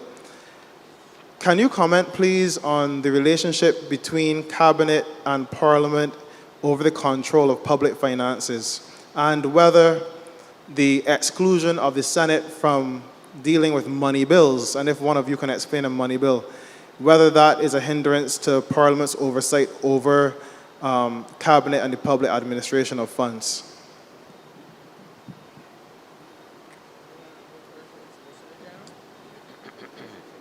Yes. I'll take the easier question. The Office of the Attorney General is just not the legal advice to Cabinet. In any event, the Attorney General will naturally need support, and that's where the Office of the Solicitor General, because just really not just advice to Cabinet, it's the government's chief legal office, although the Attorney General is considered to be the chief legal officer, so that any claims against government, for example, are dealt with by the Solicitor General, by the Solicitor General's office, which is headed by the Solicitor General. And of course, then you have the Chief Parliamentary Counsel's Office, which is responsible for the drafting of legislation. And the Office of the Attorney General, you have the other departments. And mention was made by my friend earlier about whether or not the Attorney General should be responsible for the police, for example. So there are other offices, but that in essence is why it's a difference. The Attorney General, yes, is considered to be government's chief legal officer, but the supporting mechanism is, of course, the fact that you need staff to assist you and being able to render that advice. And that's the remit of the Solicitor General's office. I'm trying to understand the matter. I was trying in terms of the consolidated fund. If you could walk me through that again. I pulled up my constitution to follow. I walked with it. Thank you, Commissioner McLean. So the consolidated fund is supposed to be the bank account of the government for the most part. Right. And you have the revenues in a consolidated fund, and the expenditure comes from the consolidated fund. The Minister of Finance under the Constitution is mandated to lay before the House of Assembly the estimates, which are the financial projections. And then the Minister of Finance is also mandated to lay an appropriation bill, which is supposed to be asking the House of Assembly for permission to use funds from the consolidated fund to spend on public services. The House of Assembly, essentially, if you read the Constitution, has authority over the final say of the use of public funds, but it is Cabinet that makes a proposal to Parliament through the House of Assembly for the use of funds. And the Senate itself is excluded from commentary unless it's a resolution, but not for the passage of the bill, of a money bill. So given that there are at least 2 people on the panel with experience on the Senate, I'm wondering about your opinion in relation to the Senate's exclusion from a debate of money bills in terms of its passage, and the relationship between Parliament and Cabinet in relation to control over the public purse. Okay, let me start with the issue of the debate on money bills in the Senate. The notion of a debate is that having debated, the bill does not pass unless it passes the Senate, right? Not with another bill. A regular piece of legislation goes before the House of Assembly, is debated, and sent to the Senate, where it is debated and passed. Now, the Senate is appointed, and there has been a position, long-standing tradition position, call it whatever you will, that there is no taxation without representation. In other words, you are not voted for, and therefore you do not effectively have a voice in determining, taxation, because at the end of the day, the traditional mechanism for raising the funds to finance the projects, etc., that are covered in those things come through taxation of some form or other. And therefore, the argument was nobody chose you, nobody voted for you, and therefore this is an area in which you perhaps have no say. Now, of course, in the estimates part of it, that goes to the Senate, and persons can speak to the programs, etc., of those things, and perhaps the rationale for us allocating X amount of resources. So there's discourse, there's debate, discussion on that, but you don't ultimately have a say in what monies will be allocated to address those things. And if I believe we have not only a former senator, but a current president of the Senate, if there's anything you want to add, sir, to... No, I don't think so. Okay, and he's also an accountant. But he says I'm correct. But I think that is the basis of it. The other question you asked was, and pardon me, I'm a little slow, I'm a little older than you are. In terms of cabinet, you mentioned cabinet and... So, in terms of the House of Assembly and Cabinet's control over the purse, and the House of Assembly's mandate to approve the expenditure, does any person on the panel consider there to be an imbalance right now in relation to the role of Parliament in controlling the expenditure of the public funds? When you say an imbalance, an imbalance brought about by what? The numbers of persons who sit in cabinet versus the others remain? I'm trying Well, to... the House of Assembly is dominated by cabinet, and the House of Assembly is supposed to approve the appropriation bill brought to it by cabinet. So I'm just wondering, and I'm not leading you in any direction, just wondering if there is an imbalance. I think one of my fellow commissioners, she's looking to have a comment, and perhaps Ambassador Thompson, I saw you pull your microphone a little close. So. I did indeed, but not to engage with Dr. Chandler. No. I think that is basically in the same way I believe that you have to function it's a kind of fused situation as minister and MP, and so I think as cabinet member and MP, you have, I suppose you may say, how do you go against something that you decided in terms of allocation? I need to think on that one a little bit, to be quite honest. So I would stick a pin there, and as I used to tell my students, if I don't have the answer immediately, I'll get back to you. So I did pull my microphone. I'm just going to remind Messrs. Brathwaite and Farley that I didn't see Ms. McLean's, Commissioner McLean's WhatsApp having 2 ticks, but the questions it's that here. have been coming in, I sent them to your phones, that's why I'm on the phone, fielding the questions. And while you're looking at those, I want to ask a few questions. Would you please make it clear, I'm going to ask this of the former AG, what is the distinction, and I don't think it was made clear, I think that the panel assumed that people understand, what is the role of a permanent secretary versus what is the role of a minister? You hear all the time things like politicians dipping their hands in people money, as if politicians have access to the management and accounting systems or the accounts of the ministry. So I'd like that explanation, the explanation of the distinction between the role of ministers and the role of permanent secretaries. To His Honor, who is an accountant, every year much is made of the report of the Auditor General and negative comments on the management, the financial management of the ministries. Invariably, it is attributed to corruption on the part of the political class.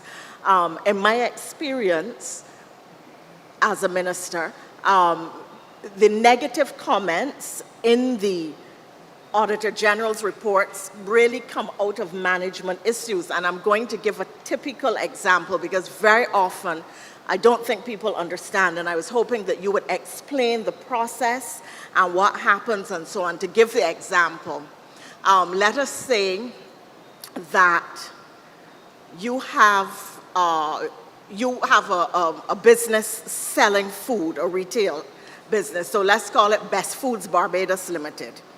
Best Foods Barbados Limited has an arrangement, it has been agreed with the ministry, the permanent secretary. They've gone through a bidding process. They've got the best bids, and they have agreed, the ministry has agreed, a committee has been established to review the bids, to let's say supply the schools with with lunch, with school meals. Let's just say that as an example. And the contract has not yet been written up by the Solicitor General's chambers. But the school term is starting, and the school children need food. So invariably the permanent secretary or somebody who is head of the department will say to Best Foods, well, look, you're getting the contract, that has been agreed, but the contract is not ready. Go ahead and supply the schools, because Monday morning the children are going into school, and if they don't get any meals, that is going to be a problem. The children cannot go hungry. That will appear in the Auditor General's report as a breach because there was no physical contract, no legal contract in place that was signed at the time. So then you would hear somebody say, wait, so how big fools get that big contract then, and where all the money disappear to, and so on and so forth. And literally it is that kind of thing that appears in the Auditor General's reports. But I don't want to preempt you. I'm sure you have your own interesting examples. But I really think that we need to explain to the public the practical inner workings of the cabinet and the accounting systems and the checks and balances which take place, because I don't think that they are fully understood or appreciated, and particularly the comments that emanate from the Auditor General's reports all the time.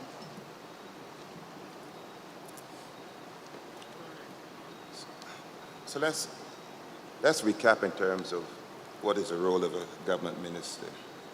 I can list 4 broad areas. One, parliamentary. One of his responsibilities is to ensure legislatively that if there are any initiative that they're channeled through Parliament, he wants to, of course, he wants, if it's in his best interest, to have a good relationship with his fellow parliamentarians so that it makes his life easier in terms of having things done within a parliamentary framework. He is considered to be, as I said earlier, the chief executive officer in terms of policy framework within the ministry and the departments that fall under that ministry. He wants to keep an eye to see that the policy initiatives that is created by him as minister that they're carried out. So that's his policy, executive inverted commas policy. He has responsibility for his departments. During estimates, for example, he has a responsibility to ensure that as much resources is made available to his particular departments as possible. So if you have police and fire and post office, etc., you want to advocate for them with the Minister of Finance and ultimately with the Prime Minister to ensure that the resources are made available. And of course, as was said earlier, in terms of collective responsibility, that's also part of your remit as Minister, to ensure that that's not breached. And then finally, you're obviously an advocate for your policies, and that's why I mentioned to my friend earlier in particular that the relationship between the press and the minister can be two-way, that in fact that you can use the press also as your vehicle to get your message out there in terms of your public advocacy for support for your policies, right? But but the day-to-day functioning of the ministry, I remember that in one of my earlier presentations, I mentioned that the conflict sometimes between the minister and the permanent secretary, not just in Barbados, but elsewhere in terms of where does the minister's responsibility begin and where does it end. The permanent secretary is, in particular, the chief financial officer, chief accounting officer of the ministry. So contrary to what some people might believe and maliciously state, that in fact that no funds passes through the minister's hands. No checks are signed by the minister, no drafts are issued by the minister, no wire transfers are done by the minister, etc. Usually, as minister, if you want to check on how programs are doing, you sit down with the PS or you call the PS, say, PS, can we afford this? Because that's what the PS does, not the minister. But as I said, sometimes, you have this territorial, and in fact, I remember when I went when I first became AG, the staff were told, you are not to approach the minister. Any approaches to the minister must be done through me as PS. But I changed all of that because you really can't expect people to work for you and don't interact with them. But I hope that's a simple enough for everyone to follow. that in fact that the day-to-day workings of the ministry is usually dealt with by the PS and the staff there. The minister drives policy. Thank you very much. Answering the question from Senator Thompson concerning the Auditor General's report. First of all, it's a very important part of accountability for public financial management. Public financial management is a new Public Finance Management Act 2018 and 19, I believe, which replaced the Financial Management and Audit Act and other legislation, but along the same lines. That has actually clarified or reinforced, I should say, a number of roles. The roles of the permanent secretaries, the chief financial officers are clearly specified. It has settled a governance framework for the state-owned enterprises, outlining the role of the chairman, the chief executive officers, and the ministers responsible for those state-owned enterprises. There's a specific role for the Minister of Finance, who interacts with those entities and so on. Now, the work of the Auditor General as that independent public officer that reviews the work of government departments or any enterprises in which government has an interest is twofold: financial audits and value for money audits. So from time to time, you will see a special report of the Auditor General on a project or an enterprise to look at value for money. Is it achieving what it was set out to do? And that is the direction that Auditors General around the world are moving to in large measure. Now, one of the challenges from a very technical point of view with the audits and the Auditor General's, well, not the report, but the audit process in Barbados, is that under the Public Finance Act of 2006-7, around there, we adopted some standards called the International Public Sector Accounting Standards, IPSAS, as the accounting standard for Barbados. And that required that we move from the traditional cash accounting to what is called accrual accounting. And before getting too technical, just to say that the way that the same transaction is treated may be different in cash versus accrual. So in basic cash accounting with government, you account for all your monies coming in, all your money's going out, and you were good to go. With the new standard, you have what, for example, we call revenue recognition methods, and you have to apply your revenue in a certain way. You have to make estimates of expected losses, revenues that you may not collect. You have to put the valuation of your assets in place. So you have to value roadways, public cemeteries, public parks, and so on and so on. So there's a whole of government approach. So central government plus the statutory entities should be able, in a perfect world, to give you a good valuation of what the government's assets and liabilities and so on are, apart from the actual money that is being spent. Now, in the audit process, auditors have rules to follow, and audit could only be done properly following the audit rules. And the Auditor General follows the ISOTI, International Supreme Audit Organizations, or whatever that body is called. They have their own Auditors General international body, their rules, their annual conferences, there's training. And just as the case with private sector auditors and people running companies, the two are in the same space, but sometimes operating, how should I say? Let me put it a different way. If you're following the accounting standards, so the Auditor General, given that the law says IPSAS is the order of the day, all of his audit and his analysis of what is before him, does it conform to IPSAS or it does not? So before any money being stolen, before anything going wrong, you could be incorrectly recording the information from an accounting perspective. So in the old cash system, maybe you bought a small item, a $3,000 photocopier, and you might expense that one time. I bought it this year, it appears this year as an expense. Under these new rules, it may be that an accounting policy says, we will treat things under $1,000 as cash items, we buy them, we put them in the same year. Things over 3 years, things over $1,000 salary, we amortize. And you have to follow those rules. So the money is safe, it's gone where it's supposed to go, but just recording it incorrectly is a point the auditor has to flag as incorrect. The failure to do bank reconciliations or do them in a timely and a consistent manner. A lot of technical flaws, unfortunately, still occur. And the other big one that occurs, there was no audit information. Now, the Auditor General has to walk by sight and not faith.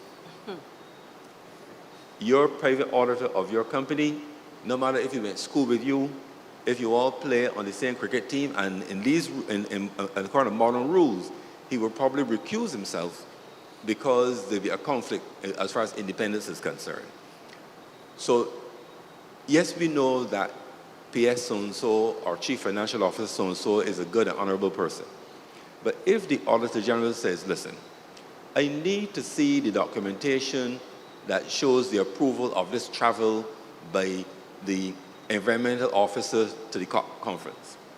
Maybe he's gone, the travel agent has been paid, the money isn't gone into cyberspace, you know. But the officer did not produce the cabinet approval or whatever. The Auditor General could only say that there is no evidence of this having been approved. He cannot walk by your say-so. So a lot of the things that are listed as unaccounted for, not explained, not supported by evidence, sometimes the officers come a day after the deadline and send it in. You haven't seen it. So there are a lot of technical issues, but that said, there's hope. Wearing my other hat as ICAB, I know that ICAB over many years has been working closely with the Auditor General's Department, the Accountant General's Department, the Ministry of Finance. We've done lots of training for public finance managers over the years, training in the International Public Sector Accounting Standards, IPSAS. We've done a lot of other training as well. We've also encouraged the government, and successive governments have increased the hiring of chartered accountants, qualified chartered accountants in the public service. These days, you cannot be a financial controller unless you have the chartered designation. Years ago, people held those positions based on experience as a government accountant, so that the auditors have better prepared material to work on and from. The other missing piece was this. There is something called an accounting policy manual. That is, how do I, within my company, treat certain expenses and certain accounting? How do I account for large purchase inventory, assets, and so on? And the government, for a while, did not have a full one in place in terms of the Accountant General's office. I believe that's been completed, but in the absence of that, the Auditor General staff had their view on how items should be treated, and staff in the ministries had their view of how they should be treated from the accounting point of view. So, separate from any situations where there may be people doing the wrong thing in terms of the traditional view of right and wrong, there's been a lot of cases where, from a technical point of view, there's not been consistency in terms of following all of the accounting procedures that the people working in accounts and working in the compliance areas, making sure, for example, we had a situation where there's a requirement to have people who are getting government pensions produce a life certificate every 6 months, I believe, to confirm that they're still operating in this realm of the flesh. And that was not done consistently at some point, and that obviously is a red flag, because it could mean that someone has transitioned to the spiritual realm. They've gone to meet their maker, but yet their pensions either are or could potentially have been paid. I mean, yes, the monies may be recovered after the fact, but those are technical violations which, between the new legislation, continued training for public officers is working to correct. Unfortunately, that is the one area, or those things are the one area, which, even though the minister, as a member of cabinet, is responsible for his ministry, he has no control, cannot tell anybody, do this or that. You cannot tell an officer how to write a receipt, what to write it for. You can give no directions of a financial nature. But yet, when the Auditor General's report comes out, you're responsible because it happened under your watch, it happened under your ministry. And it's one of those areas we have to look at. Finally, I will say this. Over the last many years, at the cabinet level, the cabinet has, when the Auditor General report comes out, directed that the accounting officers, the PS and the chief financial officers, write responses to the matters flagged by Auditor General. Those responses, however, do not usually get the same level of press coverage as does the Auditor General's report.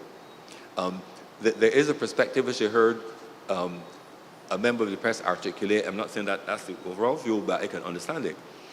There's a view that good news is PR. If you want it out there, you pay or you undertake your own PR.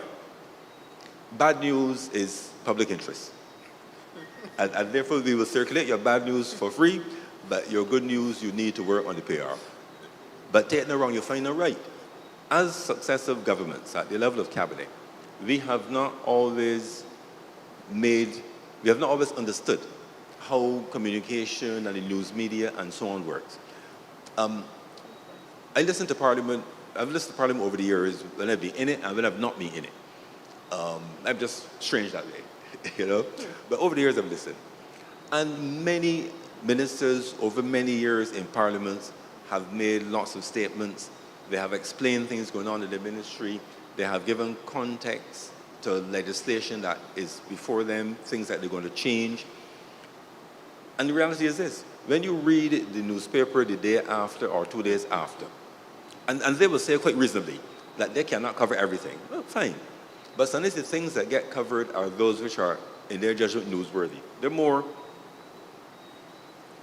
sensational, for lack of a better word. They are what in the editorial judgment of the news folks. And I respect the news. I'm just saying, you do what you do, we do what we do. But sometimes the facts can be boring. But the facts are the facts. But the fact, so in our minds as cabinet people, we see, you know something? Well, I have given an expansive statement on this matter, and I'm done with that. I remember you have to repeat, you have to repeat, you have to repeat. The same audience may not read the paper every day, so even if you get coverage on a given day, they may not see it, so you have to repeat. And I'd like to say that if you go to church, for example, the messages are messages of many years ago. You go to church, you go to mosque, the messages aren't new.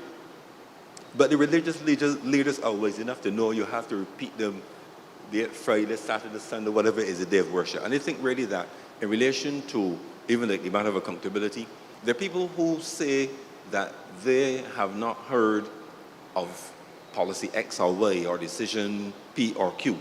And I myself have heard it on a given radio station or newspaper. But here's it. There are 12 or so radio stations in Barbados. There's one print paper and 3 or 4 or whatever online papers. And then there are the days when you don't check the radio or the newspaper.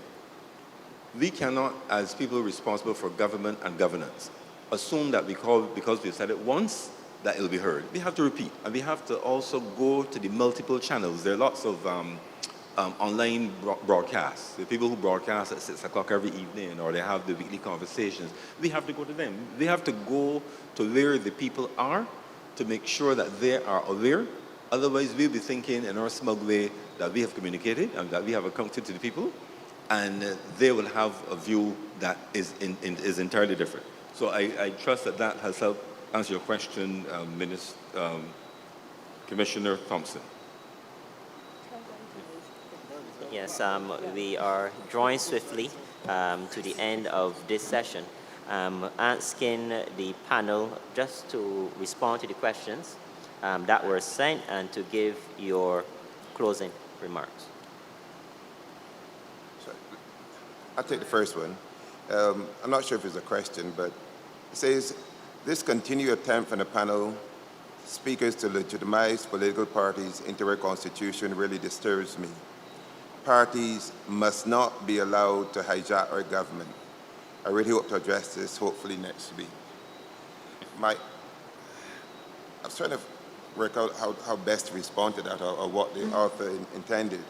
But what I will say is that you know, wearing my political hat, that notwithstanding how I might feel about the party that isn't my party of first choice, the reality is that Barbados has been well served, I believe, by the political parties that has governed it since independence. And therefore, I believe rather than be concerned about legitimizing political parties, the real question should be what can we do to support political parties to ensure their continued independence? Things like campaign financing. What support can we give or should the government give to political parties to level the playing field so that so it contributes to our democracy in terms of ensuring that he who has the biggest paycheck doesn't necessarily win elections because he can, you know, organize the best facts and offer the most inducements, etc. That's what I believe that we should do. Okay, in terms of closing, perhaps there's a comment here it interests me how the idea of cabinet functions sounds so clear and pure, yet why then have we ended up with this so problematic civil service, as all led by these honorable directed ministers? Can I hear more of what and why things from their perspective have gone wrong?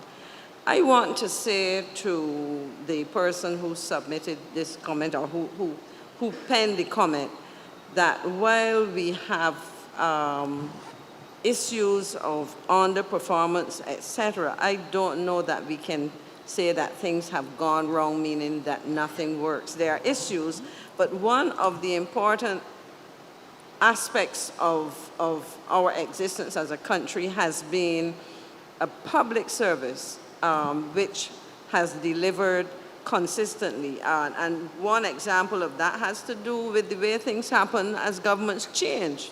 We see a government exit office, and maybe at most there's a day off. I'm not even sure that happens anymore. And there's continuity. What happens is, of course, that there are systems which need to be modernized, to be monitored. There's need for proper evaluation, etc. But I wouldn't want anybody to go away with the notion that nothing works. There are a lot of issues, and it has to do with it's a complex situation or set of explanations. But at the end of the day, I think that we have several aspects of our public sector, functioning that are positive, and we are in a position to continuously address those things. So it is not an extreme. I think if we think in terms of a continuum from worst to best case or whatever, that different aspects of government and government's operation fall along those continuum. And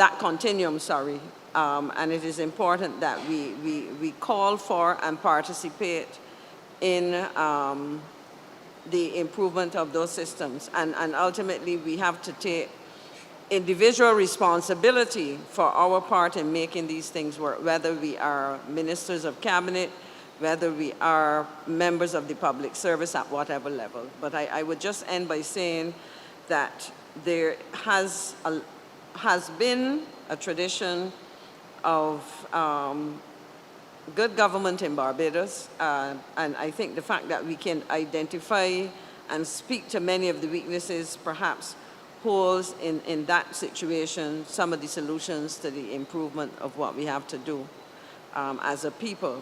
But we all have to take, as I said, individual responsibility for ensuring that we demand service, whether it's the service of our MPs, our cabinet members, our public officers.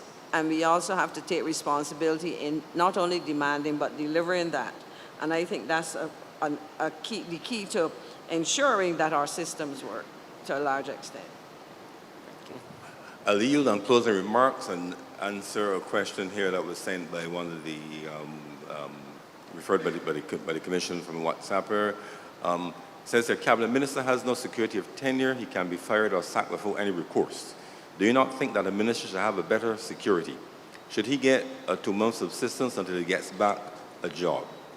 I would say that the interesting thing is that it's amazing how, in order to avoid the appearance of looking after oneself, politicians tend to treat themselves a little less well or more badly than they treat others. Ministers of government, even though you cannot work for anybody else, you're treated for purposes of national insurance as self-employed. So you pay national insurance at the self-employed rate, which also means that you cannot claim unemployment. So the simple matter to that would not be a matter of government paying anything, government giving any gratuity, anything sort. It would be a simple matter of the Parliament changing the change being made to recognize that cabinet ministers are really employees of the Crown, they can't do other work, and as opposed to self-employed persons. And the other quick question there was whether a permanent secretary should be allowed to attend cabinet meetings when there is a major paper being considered, and whether the permanent secretary's title should be changed to that of deputy minister and placed on contract. So those are 3 questions, and in 5 seconds each, I would say that the cabinet, as narrowly defined, should be kept for members of the cabinet. The one public officer that's there is the cabinet secretary, but they're cabinet committees, where all your technical officers, your experts, your whomever you may want to bring can join the cabinet committees, sit with the relevant cabinet ministers and trash out the technical matters. But for the final treatment of the paper, it will go forward with the blessing of that committee, and that should not require then that the individual members of the subcommittee be there. And the other matter of nomenclature, I think that the nomenclature is used in Canada. In Canada, they refer to their permanent secretaries as deputy ministers. And in truth and in fact, I used to approach my ministry with that in mind, because when you have titles which are so far different, sometimes you could think that one is from Venus and the other is from Mars. And I used to always see my PS as my deputy minister. We're in this together, we're partners. And I was always say, you are the one to tell me if I'm talking nonsense, if I'm going crazy. You know, let us have that kind of relationship. As far as, so whether the title is changed or not, it is more how the function is performed. But I think that if in the course of public sector reform, the experts in that area deem that some title changes may help with that aspect of the reform and the work, that's fine by me, but I wouldn't advocate for it one way or the other. Thank you very much. It's been a pleasure to participate in this panel. Thank you, panel. I now invite Dr. Richard Ishmael, member of the Parliamentary Reform Commission, to lead the vote of thanks.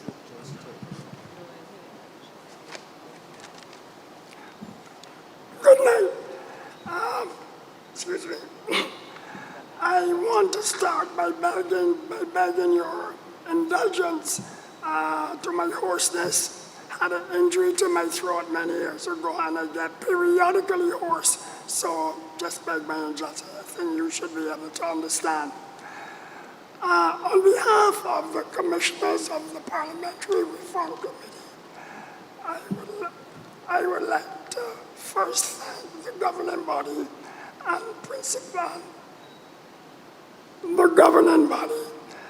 principal and deputy principal of the Lester Vaughn School for allowing us to use their lovely facilities this evening.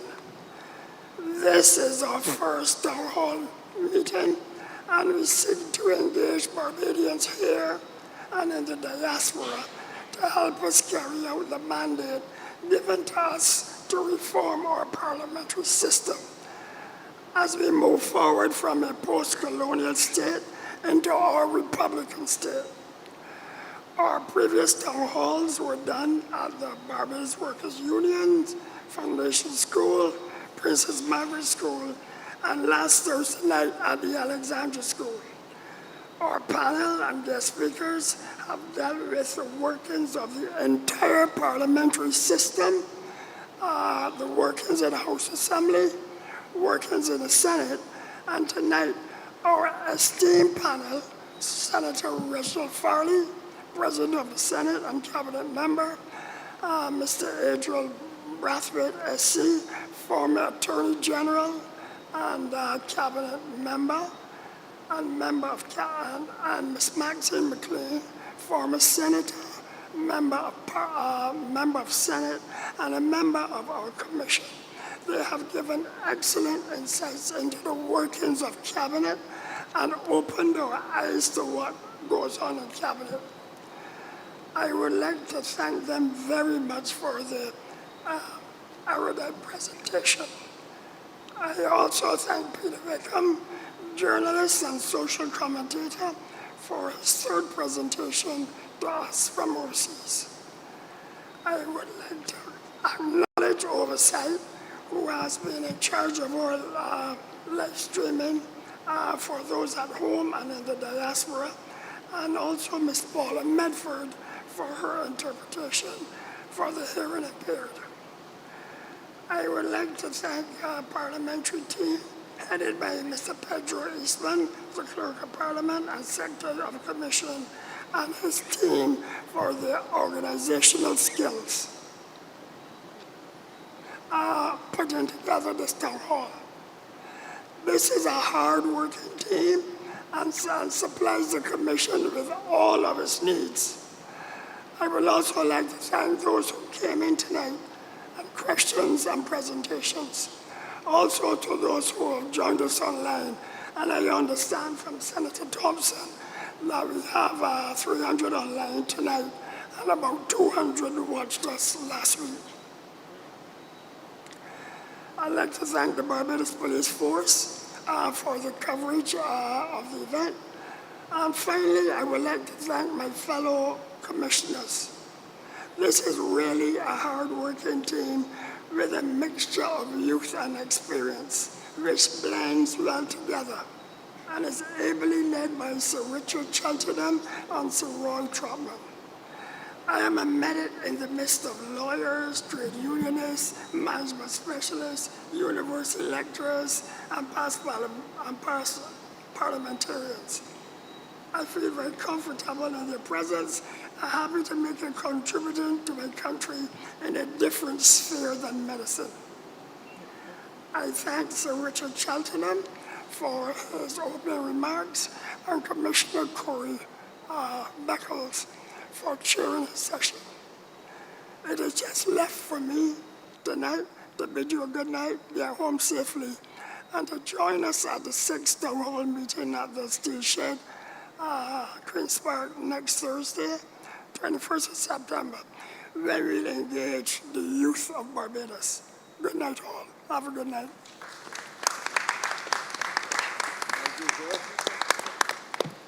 Thank you, Dr. Ishmael. Have a wonderful night. So you know that you're going to have to do the video. Yeah.